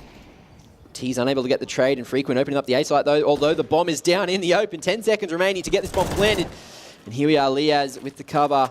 High flash, Infrequent picks up the bomb, taps it, goes for the play. He finds one, but can't get the second. And that is how the cookie crumbles. The Order, 16 rounds, 2 maps to 0. And that is them into the grand final as well. So in that regard, they look comfortable in those 2 maps, but there were a few moments there in that game where Sydney Raw could have really taken it by the scruff of the neck and made things come back in their favour. But solid performance, particularly from Hats and Banana. His contest never really looked too threatened there in that regard. Comfortable in a lot of those duels, and particularly in his retake situations as well. Melbourne Order did a good job of just cool, calmly, collectively taking those bomb sites. You're not wrong. They did a great job. Order up, boys. Great job. I got my pick right. You got your pick right. No one picked Raw, unfortunately, for them. But, you know, so the caster's happy, the talent's happy, and yeah. That's it. And it is the end of the line, unfortunately, for Sydney Raw. That is their season done and dusted with the single elimination finals. We're going to leave it to the experts, though, to break it down to Luke and Kevin on the desk. Well, Sydney Raw gave it their all, but that is the end of the line for them. Melbourne Order going into the grand final for the first final of the Gfinity Elite Series CSGO here in Australia. Really exciting stuff. We're going to go to a break right now, but when we come back, we're going to analyse how that match played out, talk to the captains, all of that after the break. We'll see you soon.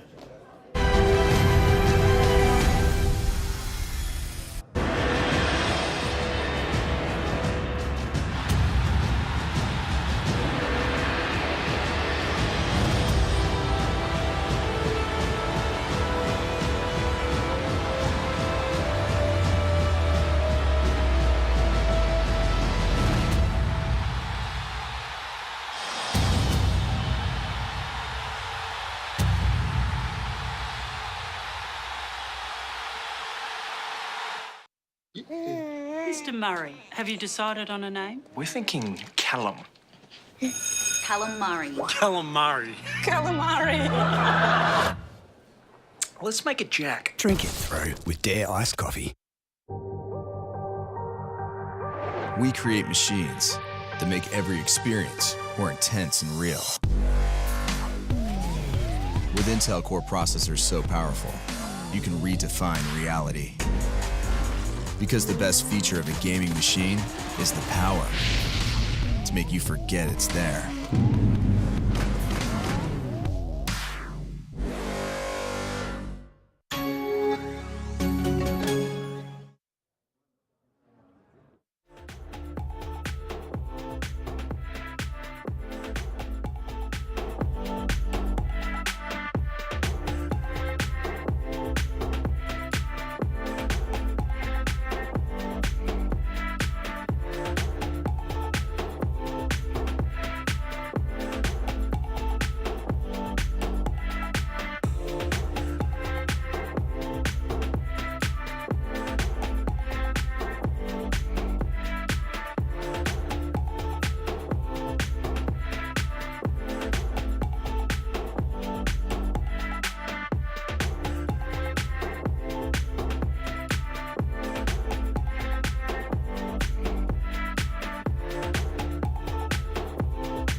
Welcome back to the Gfinity Elite Series. Melbourne Order, the first team through to the grand final of CSGO here.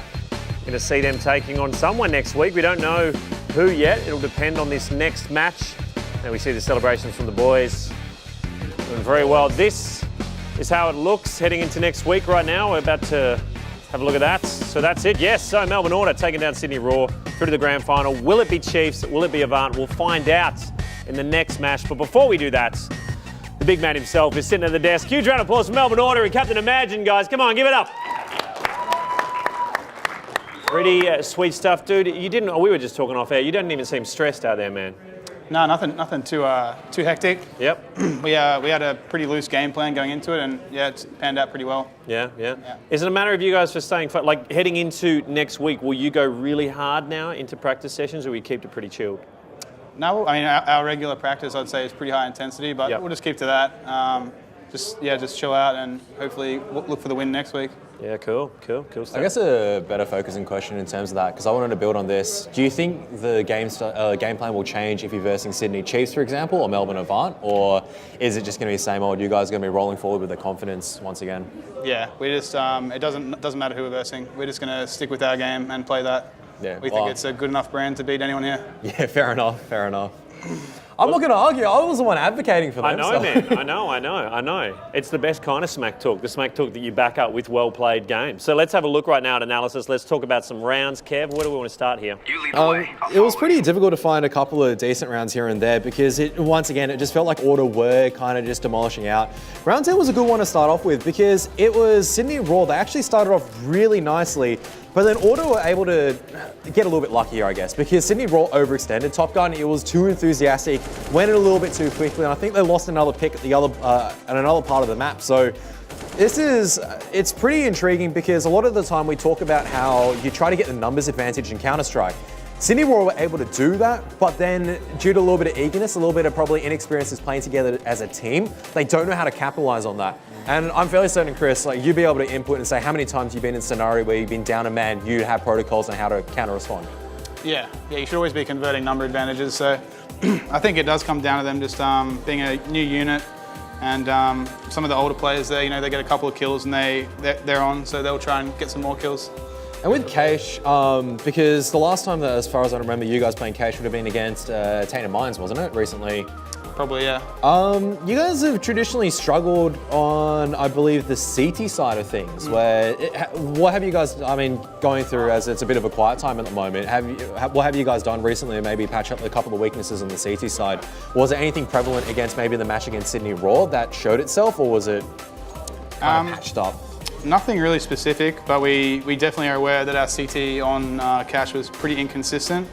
So that's been an area we've been looking at, and yeah, we, as you said, we have a bit of downtime now, so we're going to be reviewing it, and hopefully once we get back in the swing, we'll have a really good CT Cache to look at. Even now, I'm like looking at the end of that round where it just felt like, once again, you just had that mid-control and informational play, and it was perfect nades coming out of hats at the right time as well. So, it's looking positive so far. Admittingly, Sydney Raw may not be as on that tier as that top opposition, but it's still good to be seeing that cohesive teamwork throughout.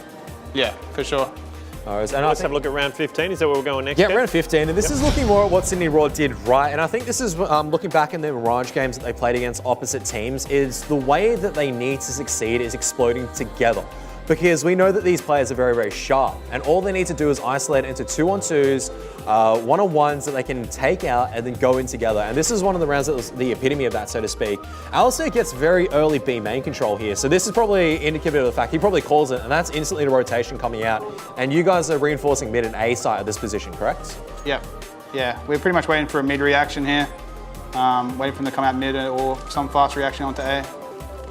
And I think this is where they really changed things up, because before Sydney Raw, they weren't able to crack open this mid position. And I think, Chris, you suck pretty bad at that sandbags position at the moment, so I don't know if you watched that. I suck this round. So they prey on Hats because they realize Hats have been going aggressive in the A main, and then finally this mid take actually works out. They decide to go in together, and I think that was something that Sydney Raw were lacking a little bit, were in that confidence plays, because maybe not par on par, they're not the same firepower as Order, but some of the players can definitely match up on a favourable aim deal. So this was one of the rounds where I think Sydney Raw, they played to their strengths, and as a result, they actually won the round from there. Wasn't enough to overall change the tide ultimately, though.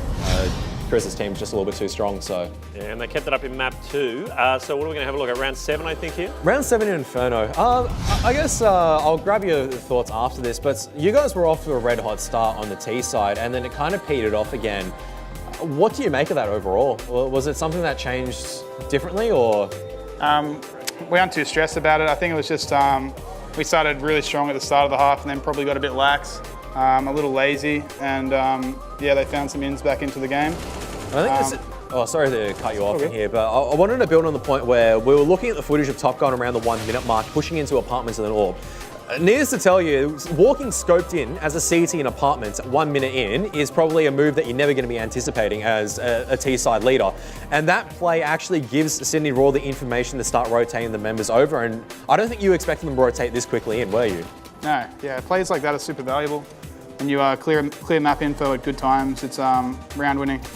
Yeah. And this is pretty much it. The rest of the Sydney Raw, because they're so fast on the bomb site, Melbourne Order, they don't have that time to pretty much set up in favourable post-plant positions. And from there and in, Sydney Raw are able to get at least their first CT round and at least build on some of the success later on in this half. So, yeah. Well, congratulations to huge play this week. Will they win the grand final? We'll find out next week. Right now, let's cross over to Ash. She's hanging out with Havoc. How's he doing, Ash? Well, it was a good game to watch. It was your final one. I'm sorry you didn't make it through to the finals, but how are you feeling? Are you happy with the way you played today? Yeah, obviously initially disappointed. You want to be competitive, you want to win games, but I thought we were pretty competitive, even though the scorelines were pretty one-sided. But I was expecting that. I mean, they're a really, really good team. They've been playing for a long time together. So, yeah, our roster's been different each week, but I'm happy we're competitive. Were you guys feeling the pressure at all? I did see you drink it through at one point. What was that moment about? Yeah, just a bit of joke. In a tactical pause, as I said, the camera was on me. So I just thought I'd do something and scull the dare. Heart's racing a little bit now, so it's probably starting to kick in. So what about next season? Obviously, you guys played pretty well this time. Congratulations on making it to the playoffs. Do you think you'll come back for a season 2 at Gfinity Elite Series? Yeah, absolutely. We'll be up for it. Yep, for sure. Hopefully that. I'm not sure if that's our decision or someone else's, so we'll have to see. Do you think that you'll continue to try and play with the guys as the time goes on? Yeah, for sure. Obviously, the roster was brought in for this Gfinity Elite Series. We all know each other quite well. I'm happy to keep playing, so we'll go back home, have a chat, and see what happens online.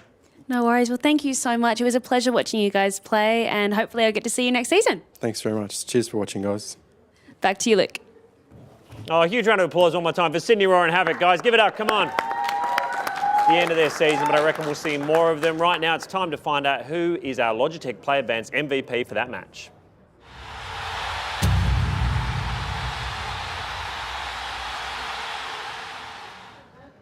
Who is it, Kev?